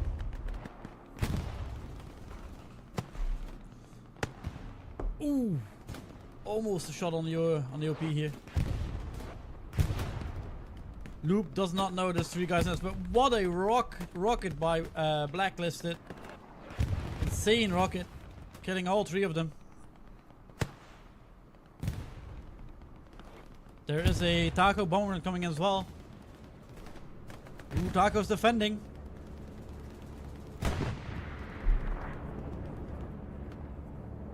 Six needs to find the OPs here. Ooh, Magic will be killed here. Doesn't. Another respawn already for 6. We probably can finish the rep station here if they want to. Taco is defending for the moment. 6 now has control on the church. So that's about 15 minutes into the match, Snow. So that's about when the recap is going to happen, if you're set up for it. What was going through the team's mind in that moment? It's kind of now or never. We were wanting the initial cap, but we also had like contingencies on that. So, making sure. But that was our like now or never moment. We had dropped the airhead, and it just, man, we were getting pushed from, if you saw in that clip, the south, I guess it would be the south. We lost the south, or we were losing the south currently, and then right after this clip, they had came around and started putting pressure on our 4th to counter that cap. So that's something that we've noticed as well. I think, Landa, you'd agree that when you play Taco, they're going to have that couple squad leaders that are kind of wrapping around and causing chaos back there for you and becoming way more of a problem than you can effectively deal with just a couple guys, because, again, some great players over there. And it just is a real tough thing to deal with when you're focused on what's in front of you, and then all of a sudden you have to worry about what's behind you. Yeah, and they're so good at playing where it matters. Like if they take the point first, they're so good at holding it. It's when you get a chance, like 6 did to recap it. It's like Snow said. It's like it doesn't happen twice. If you start capping, it's pretty much your only chance to take it back. So very strong team, Taco, to play against. Yeah, and agreed with that. And with what we were talking about earlier with the airhead play that 6 was able to do, they drop a very, very sneaky airhead in the barn here. So this is, again, a well-prepped spot by the 6th.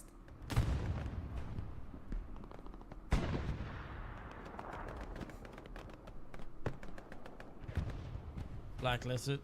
Silent airplane. Here we go, airhead. That's a 6 airhead. Smoke is being ordered on the airhead as well.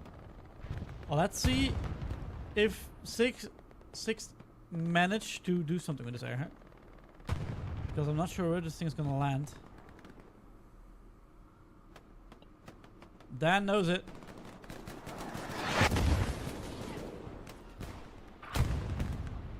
Ooh, bombing run coming in as well. I think it's a little bit too early.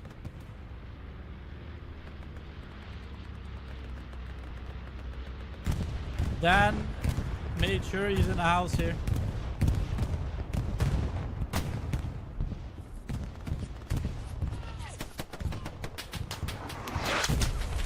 And Dan will be getting the airhead. Yes, and that's airhead. That's well played by Dan, being smart there. I see a lot of. I'm not sure what happened to Snow's webcam. I think he just put it down for a second. I might have had to take a call, but you guys are crazy in the comments right now. What do you think of that airhead spot there, Lambda? That's a crazy spot, like inside the house like this. Like I didn't know it. Props to Dan to know where it was, and finding it. That was a good try, man. Like it could have made something happen. Yeah, we've seen that spot used before on PC. I've seen it in a PC match where it actually almost won them the game because they put it in not in that spot of the barn, but like in the house just a little bit to the east. Oh, he's back. I did not eat my webcam. Okay, please, bro. Snickers break is hilarious. Snow just couldn't deal with the heartbreak of this match and reliving it over again. I made Snow have to get me clips for this one, so he was heartbroken rewatching I it. hated this. I hated rewatching it. We just Snow's epic. Oh fuck no. We went over the that airhead spot just now, Snow. So that's again a well prepped spot by you guys. Who was that? Riley in the command seat? No, it was Ace. It was Ace? Riley was trying to defend point by himself. Oh, poor guy. He had an uphill battle. Whenever you have Taco on the back lines, like, you know, we have our guy Shadow who does it, and you know, whenever you see those moments against Taco where the point's flickering, and typically you're pretty assured that like just like a little thing that you don't really need to worry about. Against Taco, you're wondering like, shoot, did they get that red zone Gary up? How many OPs do they have behind us? Like, is things about to get, like, you know, to where I need to redeploy? Like, you know. And at some point, they had gotten an OP on, as our armor was pushing up, they had gotten an OP on the very south hill. You kind of zigzag, Lambda, I'm sure you know where I'm talking about. You kind of zigzag up the countryside of the hill. You don't go up the road. And they had put an OP there. We're trying to fuck with our tanks on that south side, because that's really the only place you can really play your tanks is in that flat ground. But yeah, remember last time I played Taco on Omaha, I was tanking and they were so annoying every time. I saw like an STG running behind us, and I was like, dude, where does he come from? They come out of nowhere. You gotta be careful. But yeah, extremely good team. Yeah, tough to play against. We have one more clip here, and it's from Looney. Snow clipped this himself, Looney. So you know he's not that bad of a guy here. He's a glutton for punishment clipping this one. Please say the name of the clip I sent. It was I changed the name, but what did you have it as? I said Looney Spruce Snow or something like that. It was just, I hated it. Let's see. Because the 76 is driving backwards. Golfy is gonna try it. Golfy also gets killed. I was like, let's take this bitch. I'm going in. 6 minutes left. I mean, you got to do something, right? It flickers. I'm like, that's all I needed to see. I got cat weight. Look at all those guys in the this gap the push? weight. 6 last push here. 6 also got control over the church. Can't see us in the smoke, but I was committed. Good shot from there he goes. Cherry. And boom. And that was it's a good fucking satchel, mine. I believe that. That was a great mine too. Yes, he randomly put it there. There wasn't a single mine there the entire game. Yeah, and I was one hit. I wouldn't even have died by it. That one rocket hit me, and then we're like, "Fuck it, we're getting a hard cat. We can just fight them off." We've seen a couple good mine kills this season, and you know, mines is another thing that is a big game changer. Yeah, I know some big mine happened in one of R22R games. Yeah, we showed that clip last week. That was amazing. Yeah. Especially, I love that Smithers caught like the guy placing the mine, and then like so much time passed, and then it was, he caught the mine going off. Mm-hmm. Yeah. So any last notes here, Snow? Or are you keen to move on? Yeah, just screw Looney. Yeah. That was a good mine placement though by Looney. I think that was. He gets no credit. Yeah, no credit. Combat sport.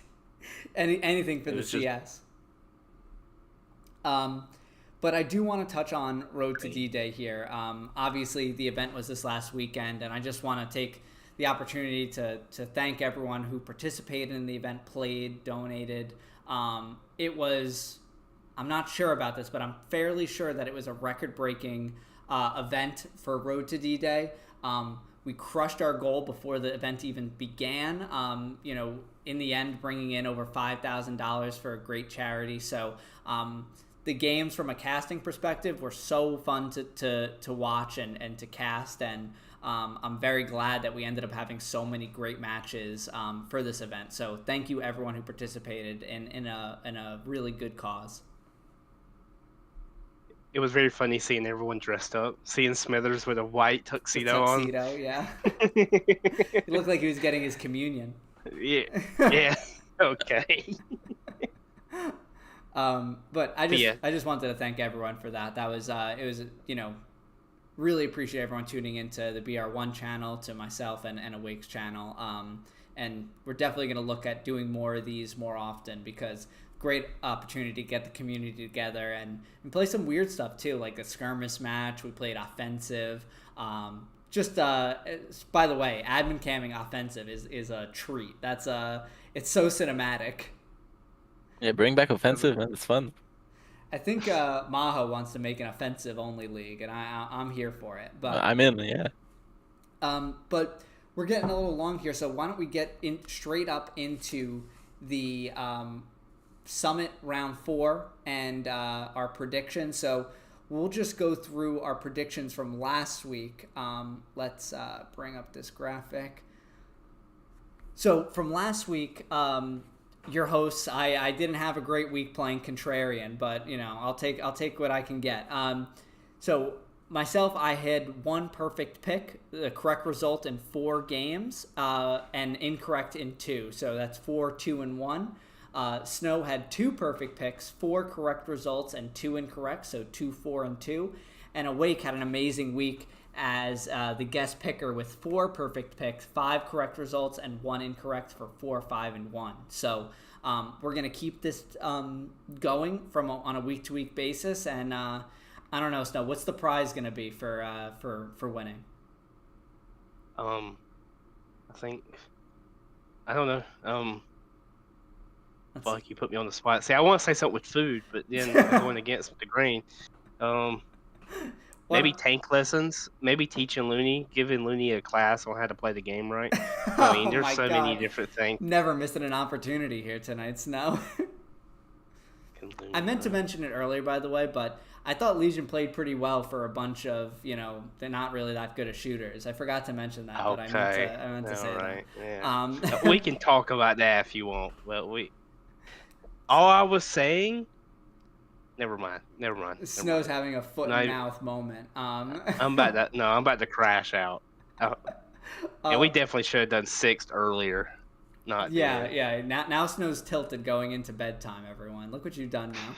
I'm gonna eat myself to sleep. So let's get into some predictions for next week's matches. So let's start off with the big one. A matchup that always seems to garner a lot of views, and I'm certainly excited to watch. Unfortunately, I won't be able to play this weekend, but Taco versus Legion, El Alamein Valley, with Legion as the allies and Taco as the Axis.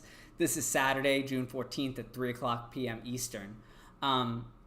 So why don't we start off with you, Snow? You're the outsider of this on this particular match, with Lambda and I obviously having, pretty vested interest in, a favorite here, or, a team that we want to win. So what's your choice?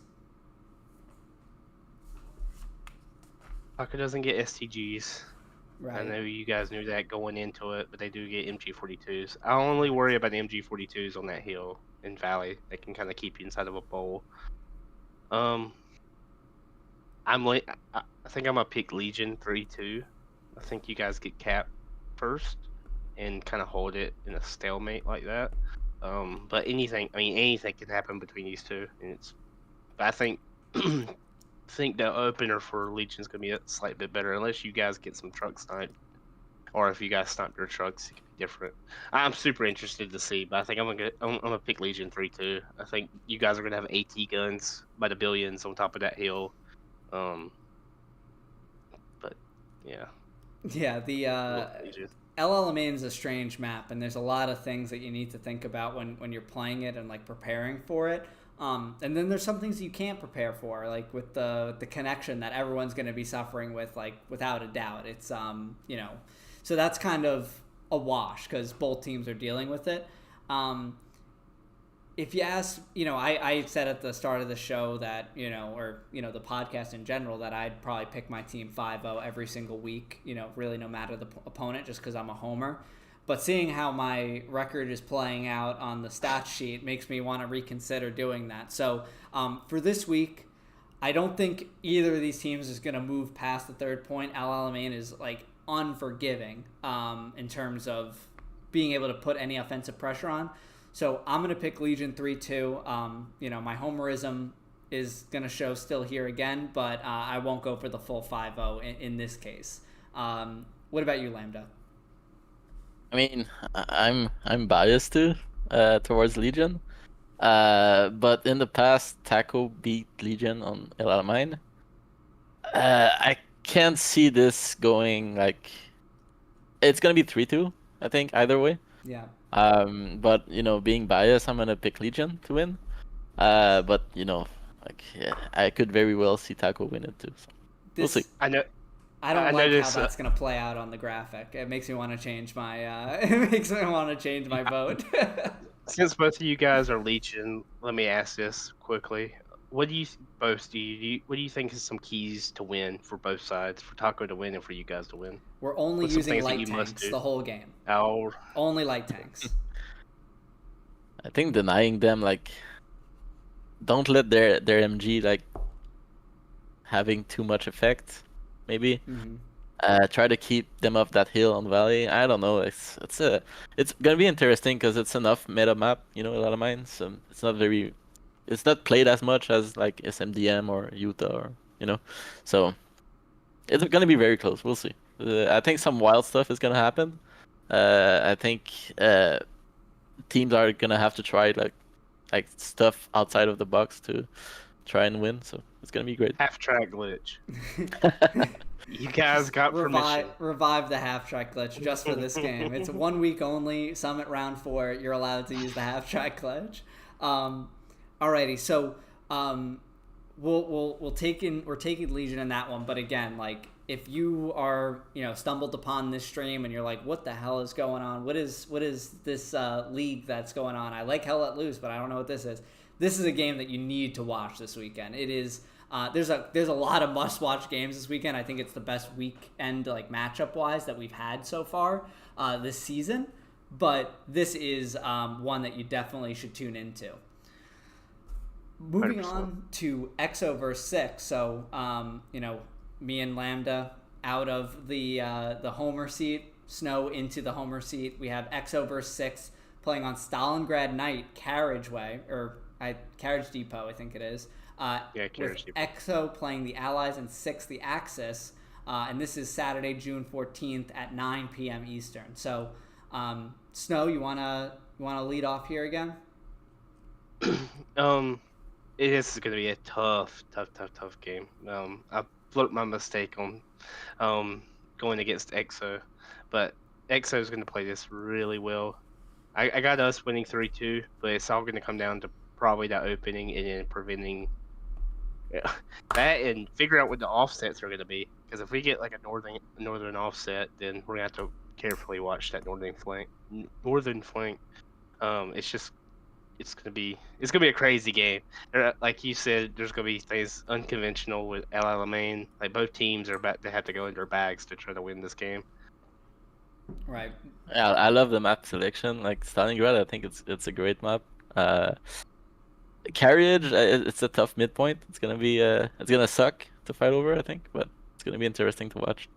Running down that hill just to get killed by Cool in his 40. Yeah, it's gonna 100%. Suck. So what's your prediction here, Lambda? I'm gonna go 6-3-2. It's a tough call. I mean, it's a 6-3-2 win. Yeah, I don't see a way that this isn't a 3-2. Again, I feel like these off-meta maps typically bring you a 3-2 because, we played Saint Marie Dumont a million times. So we played AA with all the midpoints or the fourth points that you can be. So you kind of know how to just generally approach things when you're playing those games. But I think a lot of the prep when you play off-meta maps is purely for the midpoint. So you're not as much thinking about the next point. So I think people get a little bit more conservative when they play these off metas. I think on this one, though, with it being nighttime on Stalingrad, I want to take the contrarian and say EXO. Having played EXO and 6th recently, like in, back-to-back weekends, I think it's just going to be so close. So, I'm going to go with 6 and just respect the fact that, they've been, a team in the finals before and they have that experience. But other than that, this is a coin flip to me. I would not be surprised in a second if EXO won, especially with it being off meta. I think that kind of favors the quote-unquote underdog. But I think 6 coming off a loss to Taco is going to be very, very prepared for this one. So I'll pick 3-2 there. Snow, you asked me, so I'll ask you. What are the keys on this one for 6th? Rolling the northern flank, especially where the railroad track squeezes. They could easily get through. It may bite me in the ass, but on both sides, I don't think armor's going to play that big a deal as it would if it was daytime. A lot of things are different. Just the night element kind of takes away a lot of the axis advantage that would have. It's gonna be a lot of close quarter fightings. Right. On one hand, though, the AT gun spots that the Russians would have in the buildings they lose their visual sight lines. It would be solely reliant on pings. So it's really for every advantage that we're losing, they're losing, and every advantage that we would gain, they're gaining as well. Right. With the PPSH up close, it's just a nightmare. Yeah. So I think controlling the hill, MGs, we need 15 MGs up at all times nearly, and Artie has to try to compete with Cool. Yeah. It's a tough map to tank on, so it's not going to be easy. Tunny, my fault, Tunny. I just saw that you literally said the exact words. What was I gonna say? The with what you mentioned with the being nighttime too, we saw that on Kursk favor the Allies. So I think that's kind of like a wild card, and I'm certainly gonna be watching just to enjoy another off meta maps. But now when we get into KRC versus WRTB, we're into Karantan territory because we have a lot of Karantan matches this week with Canal Crossing as the midpoint. So KRC versus WRTB, both of these teams did not play last week. Fortunately, there's some scheduling issues with WRTB and some manpower issues with KRC. So both of these teams coming off of a pseudo bye. They are also the first 2 teams to be in the Valley side of the tournament. So the quote-unquote losers bracket, whoever reaches 3 losses first, or gets 3 losses during this preliminary stage, makes the Valley. Taco and Legion 3-0 making the Summit already. So that match is just for seeding. This match is just for seeding. But all things being said, WRTB, Allies, KRC, Axis, Saturday, June 14th at 3 o'clock p.m. Lambda, why don't you lead us off here? What is your predictions for this one? I see WRTB winning this one. I'll say, I don't know, maybe 4-1? 4-1 WRTB win, probably. Yeah, Canal Crossing is a point that we've seen a bunch. And the Allies obviously don't have the submarine truck to deal with, but they're having a little bit more of a condensed push to mid, and that could work in your favor if you're naturally forced to be more condensed. You're naturally going to have more people in the cap. Yeah. So I think that this one could go either way for me personally. I like WRTB 3-2, I think. That's what I'm going to go with just based off of the opener. I think that's going to be huge for WRTB. WRTB has unfortunately lost some members recently, and but I think that they get the win just because their route to the point is a little cleaner. And in a match against 2 teams where I feel like are fairly even, that's going to be the difference maker here. What about you, Snow? I think KRC pulls the win. I can't agree with all of you guys, but Okay. I think KRC pulls the win. I think they'll get their get their truck, the submarine truck. Just KRC's been really good. I know they play Pathfinders, and it's just with Canal Crossing, especially if you lose it, you almost have to have a little flank. And me and you both know KRC lives and dies by a red zone. So I think at some point, no shame to WRTB. I just don't think they're the best team right now that can really counter that. Yeah, I'm not getting VIP in the WRTB server. That's a great server, by the way. The WRTB server runs like butter. It is so good. Yeah. So I think maybe KRC sneaks I think they lose mid-cap first and recap it midway through the game by sneaking just a Gary behind them, or someone goes around like the pumping station and gets a crazy Gary. And right. I could see that as well. I think for me, my decision just came down to the opener. You know, I see Riley saying KRC might drown a truck, and I think that that's always possible when you have to do those weird things, and you know, maybe you don't have someone who's like, you know, familiar with it. You know, things happen game days. There's people who drop out on game day. People are filling, and if you're in one of those spots, it can be hard. So that's another game that I'm going to keep up in a second tab along with the Taco Legion game while I'm home this weekend. So definitely one that I'm excited for. Now, Rofs versus Merc. This is another match that I feel like is so even. Another Canal Crossing. Rofs is the Allies, Merc is the Axis. This one is on Sunday, June 15th at 6 a.m. Eastern, so quite early for us East Coasters, even earlier for anyone on the West Coast. But Snow, what are you thinking going into this one? God, I had all these written down, and now I'm completely going off script. Same thing, Canal Crossing. Just Merc has been there, and Merc loves to play up to their opponent and down to their opponent, but I think now they're in that, we need to get the summit mode. I think they're going to pull out with this. And with Rofs, it's just, yeah, they played such a good game against First, and just for them to eventually almost lose that game, I think Merc is just tried and true. I think Merc wins this 4-1. 4-1. Yeah, and it was mentioned earlier, and I didn't get a chance to talk about it, but Weatherman has been another mainstay of the artillery community in this game, and someone that has been feared since like day one of playing this game. We've all dealt with him in one way or another when we play against Merc. So I think that that's a big thing on this map too. Even though Canal Crossing not the best artillery point, I think that the experience of a guy like Weatherman is gonna make a difference when it comes to playing the not the best artillery maps when anyone could get 200 kills. And for that reason, I'm gonna pick Merc as well. I'm gonna say that they win. I'm gonna go out on a limb and say Merc 5-0s here. I just need to differentiate myself. I wanted to go gut 3-2, but I think if you get Ruins as the Axis, it's probably a 3-2. But if they don't get Customs as the fourth, then could be a 5-0. Customs will be the difference maker in this game if Rofs gets that, because that's one of the hardest points to assault in the game potentially. Customs is crazy. Lambda? Yeah, this one is tough to call. Like this, two good teams. I guess I'll go with Merc winning because I think it's a little bit easier playing for the midpoint. This midpoint as Axis. Mm-hmm.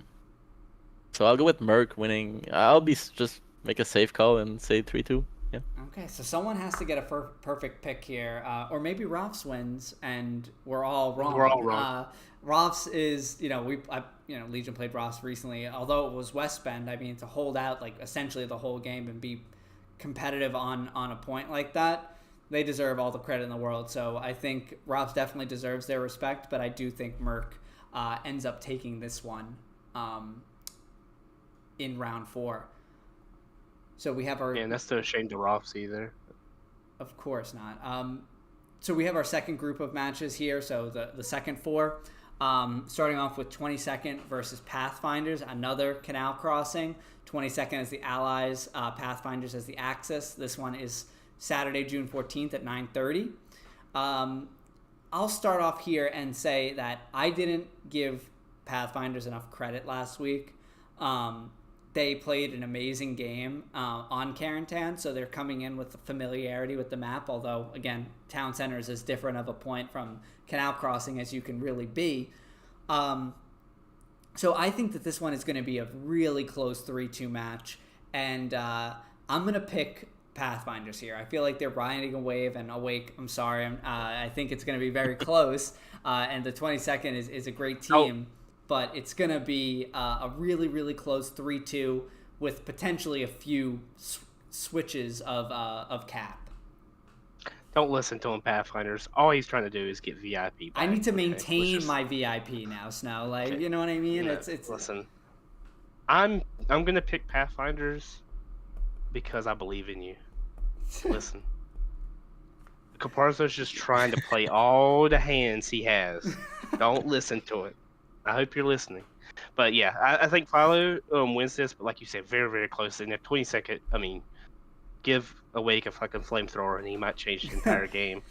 But I hate picking against 22nd. I think I would pick 22nd against Legion just so I don't get clipped, just in the case they win. So Awake don't make a 4-minute Jay-Z music video of me. But I think Pathfinders win 3-2. Just in case you're wrong here, can you just give us a quick, can somebody ban Awake? Yeah, can someone ban Awake? So you're taking 3-2 there? I'm taking 3-2. And if I win, I get lifetime VIP and Caparzo loses his, even though he picked you for the wrong for the wrong reason. All right. Let's pump the brakes on that one. Denny, please, hear me out, man. Lambda, what are your thoughts going into another Canal Crossing game here? Our last of the week. This one is going to be close, but I'm going to be slightly biased towards my friend Awake and go for 22nd. They're going to... I think Pathfinder is going to cap first, but I think 22nd is going to find a way to make it a 3-2 win. Yeah, and I think that this match is going to have multiple cap changes, which is one of the reasons why I'm definitely going to be watching it. Those are the best type of games. So anyone out there looking for something to do on Saturday night, there's a full slate of great matches to watch. I saw Iowa, or Idaho, as I guess I said earlier, saying that this is a really great weekend of matches, and I couldn't agree more. But moving on to 9PZ versus 21st. This was on Utah night with the Chapel. So the first time we've seen Chapel this season, I think. 9PZ is the Allies and 21st is the Axis. Snow, why don't you lead us off here? This is Saturday, June 14th at 7 p.m. I think 9PZ wins this pretty handily. They're pissed off from probably the Pathfinder's loss. I think 9PZ wins 5-0 in like an hour and 20. I think it'll take them a little bit. I'll note that as well, just so that you can go for bonus points on that one. We'll call that. Lambda, what are you thinking here? This one, I agree with Snow. I think 9PZ wins 5-0 in 62 minutes. 62 minutes, okay. Yes. All right. Damn. That's quick. I hate that I went last year because now it looked like a copycat, but I'm going to pick 9PZ 5-0. I think everyone around knows that the Chapel is as Axis favored, or I'm sorry, Allied favored as it gets. They're going to have a much easier time getting there. It's going to come down to snipes for the 21st to make it, an interesting mid-cap. But I'm seeing, Awake says it's Utah night. You really can't see much either. It's very, very foggy. So I think that's even going to play further into 9PZ in just having the map advantage to begin with. So I'm going to go with 9PZ 5-0. I'll pick, I'll say 69 minutes for the memes. I hope I'm right now. You fuckers went lower to me. Yeah. We prices right. Listen, 9PZ. 9PZ, do not listen to Caparzo. He is just picking so he can. I'm not sure what he's getting, but he's definitely getting something. I'm assembling the Infinity Stones of VIP. We need to know if 9PZ. Yeah, we need to know if 9PZ has Mire for this game, because if they do, then they're definitely winning in 60. Yeah, I think he might have been kicked off the team, but I don't know. We're not going to get into that here. It's not the place for it right now. Moving on to 3-5 versus 1 SBS. So we are off Carentan again here. This is SME Night Hospice with 1 SBS as the Allies, 3-5 as the Axis. 3-5, both of these teams actually coming off of a loss, and this one is Saturday, June 14th at 3 o'clock Eastern. I'll start here, and I'll say that 3-5 wins this one. I say that this is, if, you can get Cemetery here as the 4th point and have a much easier time of it. Even if you get Battery, which I think is the north point, it's a pretty easy push in for the Axis. So I'm going to say 3-5 wins this one 5-0. I'm going to say it's going to take them, let's say 70 minutes on this one. So 3-5, 5-0. Lambda, what are you thinking? I think this game could be closer than people think. Just because SME is it can be a tough map to play on, especially for tanks. I would say 3-5 wins. Maybe I'm in between 3-2 or 4-1. I'm gonna go 4-1, 3-5 win. Yeah, the Cemetery is just such a brutal point for the Allies. If you are, you're already off the, disadvantaged with Hospice as the Allies. So, Snow, what are you thinking here? This is like a game I predicted earlier in the week, but I have 1 SBS winning this game. Oh, lone wolf in this one. Yeah, they have really surprised me. And I guess I may be buying too much stock into them, but they really impressed me against 21st. It being a night map, but their armor play has been really, really well for the type of game they've been playing. And then again, recapping against 22nd. Yeah, I know they didn't win that game, but they played their opener and they played their recap really good. So and they have all the tools there. Let's see if they can actually use them. This would be a really good test for them. And 3-5, looking back, they've never played with SBS, so I don't know. That night's the equalizer, man. Yeah, 3-5 may have the better shooters, and 3-5 is advantages armor. So you kind of get cut out with at night. 3-5 has had a very, very difficult road so far this season. Playing Taco, then playing Merc last week. It's going to be very, very difficult again for them against a good 1 SBS team that I think is a little slept on, and my eyes were open to how good they are during the 22nd match last week. So definitely looking forward to seeing this one too and catching the result. But ANZR versus First, Stalingrad train station, so another Stalingrad match. ANZR is the Allies, First is the Axis. This one's Saturday, June 14th at 8:30 p.m. Snow, you're playing Stalingrad as well, so what are you thinking about this one? I have to support the Kiwis. They're just like how R22 or R is like Cal's baby brother, ANZR is ours. They played, a lot of their comp players played against you guys earlier this weekend, so I think ANZR wins this 3-2. But I am definitely picking them. I think First takes cap first. They recap.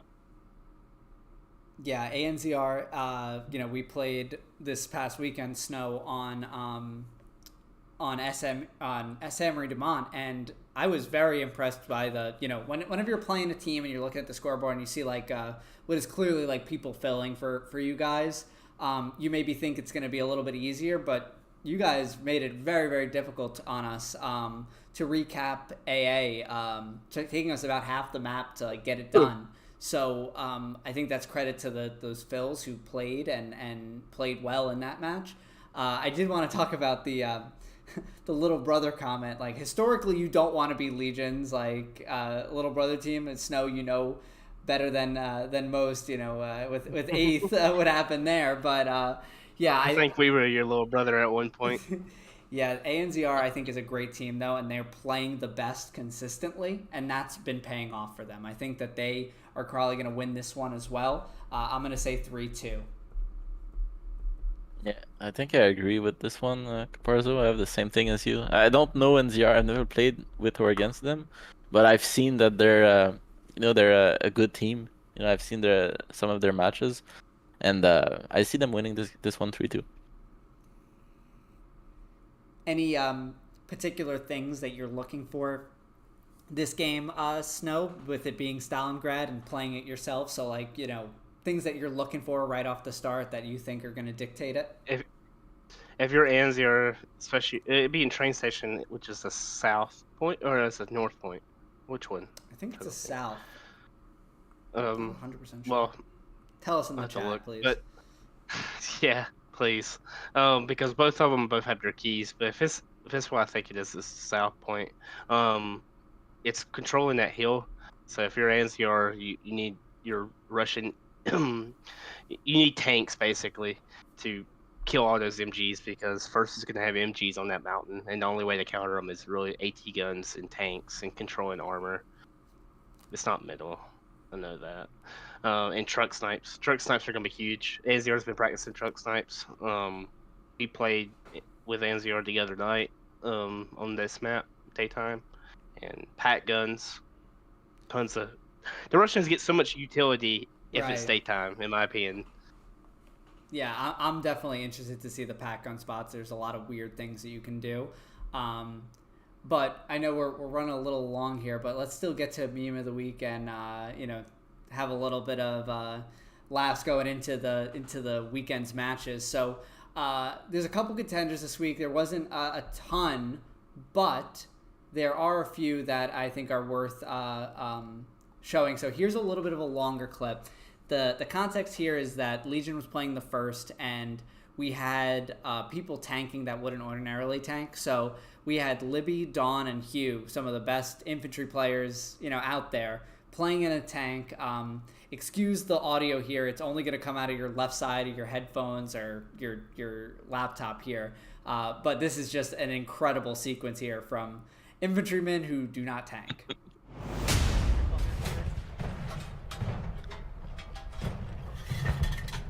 Are we diving them? Let me get a HE on ping. I got a Lux somewhere. There's a Lux close. Turn 343. Turn 343. Back up. Stay watching 343. If you want, we can wrap him a bit. I'm looking for the. Lux, hey, loading team. He can't hurt us. You knock him off, Libby! Knock him off! What? I'm sliding through it, dude. Bang. Go forward. Fuck this dude. Go forward. I know. Yeah. We're going.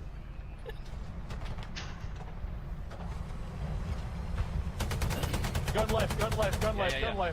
Start turning left. Stay straight. Float here. Oh, fuck. Get it past. Keep it going. Go. Third, fourth gear. Fuck, I don't know. I love the Third, fourth gear. Fuck, I don't know. I got him to hit us in the tracks. After the game, I was watching this back and I was dying at that. Like, third, fourth gear. I don't know.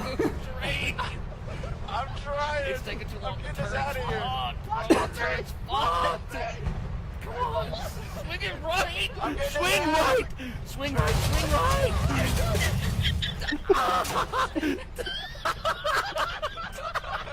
Get out of the fucking tank, dude.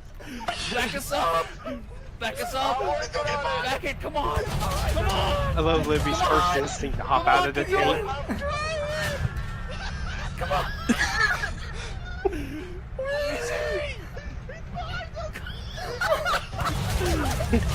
Let's go. Oh, no. Stay right here. Come on. What the fuck is happening? No. No, dude.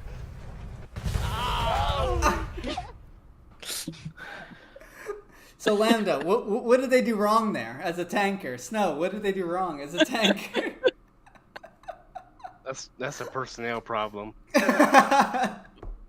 Skill But- issue? You know what? I think they could be a great crew. Like they were having fun, and that's the start of it. You know, it's to have fun together. And I think they have potential. Like if they keep playing, why They have not? potential. Coming to a tank near you. That was great. I love this clip. My favorite comment was like D1 team right here. That's Yeah, so. a lot of practice. I hope First isn't watching this. You had 3 of Legion's best shooters in a fucking light. Was it? I guess a light tank. I think more teams need to do stuff like that though, like play like The mashups, weird different things. roles. Like it's very very Yeah. funny. There was a clip also that Dawn had that's also featured here. This is Dawn, who was playing sniper during the match against EXO, and just a really fantastic sequence here. And big respect to this last EXO guy in this clip.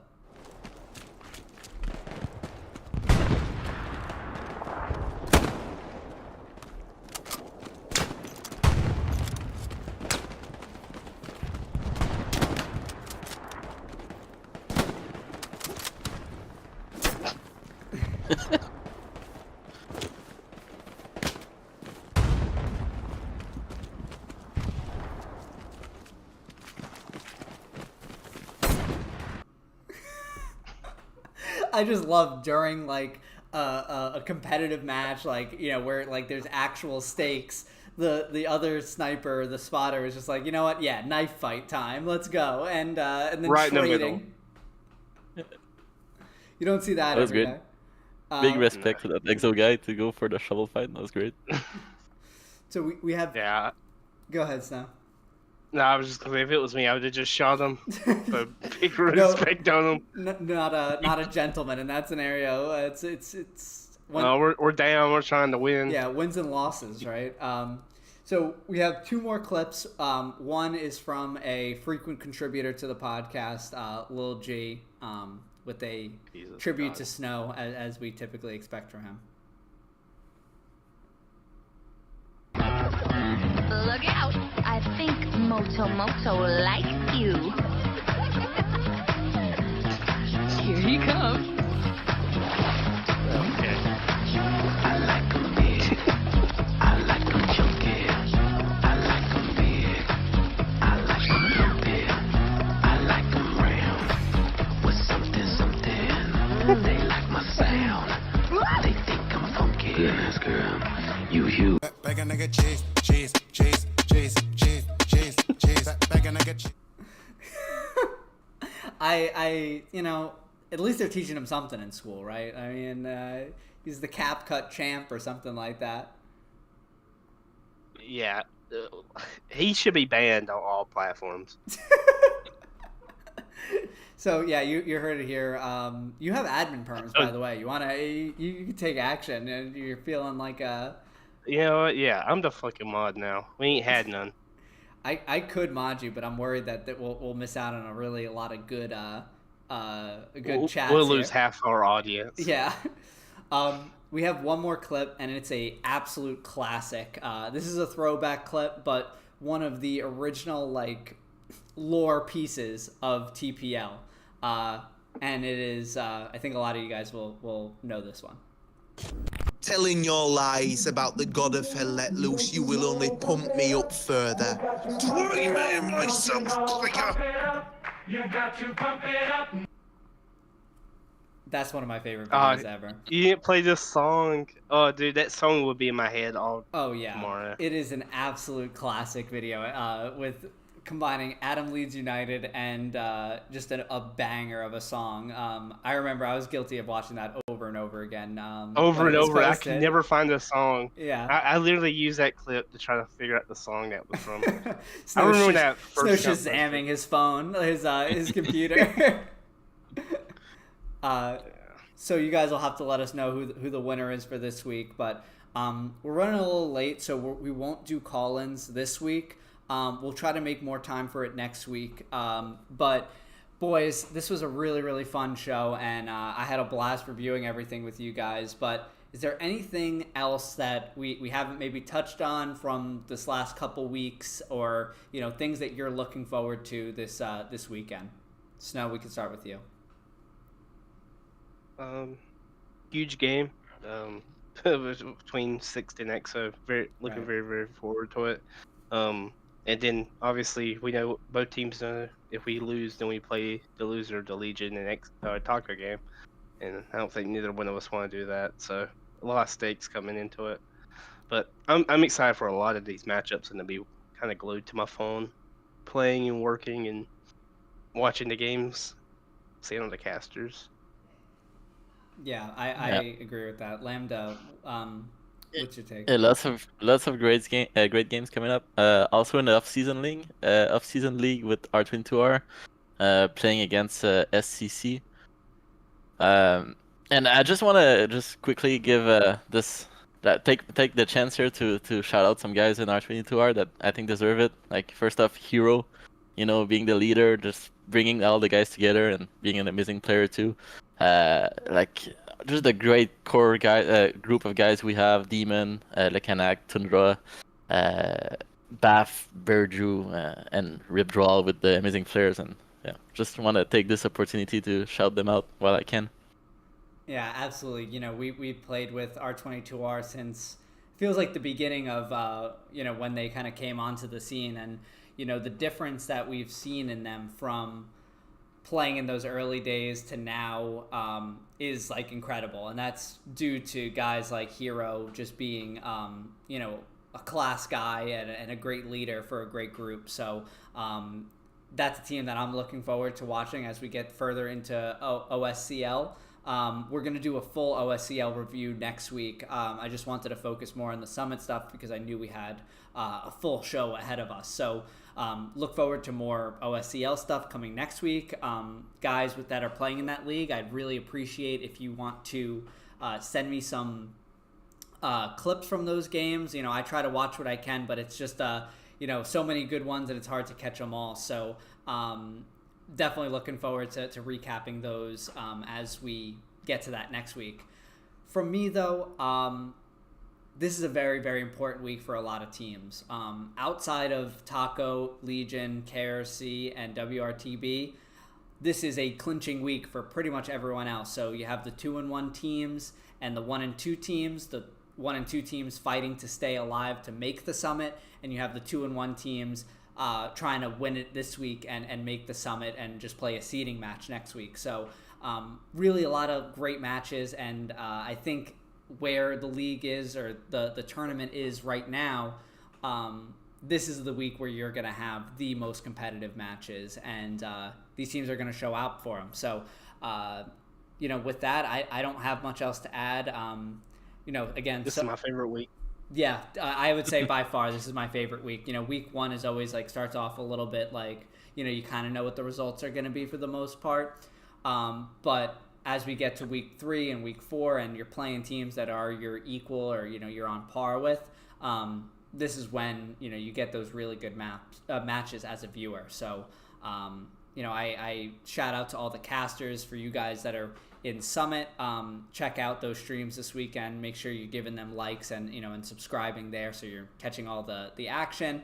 But for me and for the insiders this week, we want to thank you so much for watching. Lambda, thank you so much for coming on and being just a great individual in this community, not just in your gameplay, but your personality. I think everyone that has the pleasure of playing with Lambda would agree that it is a top 5 experience, especially when you get them laughing and you can't stop yourself. So with that, I just want to thank everyone again, and good luck to everyone this weekend. It's a big one. So with that being said, I want to thank everyone for watching, and we will see you in the next week. Take care, everyone.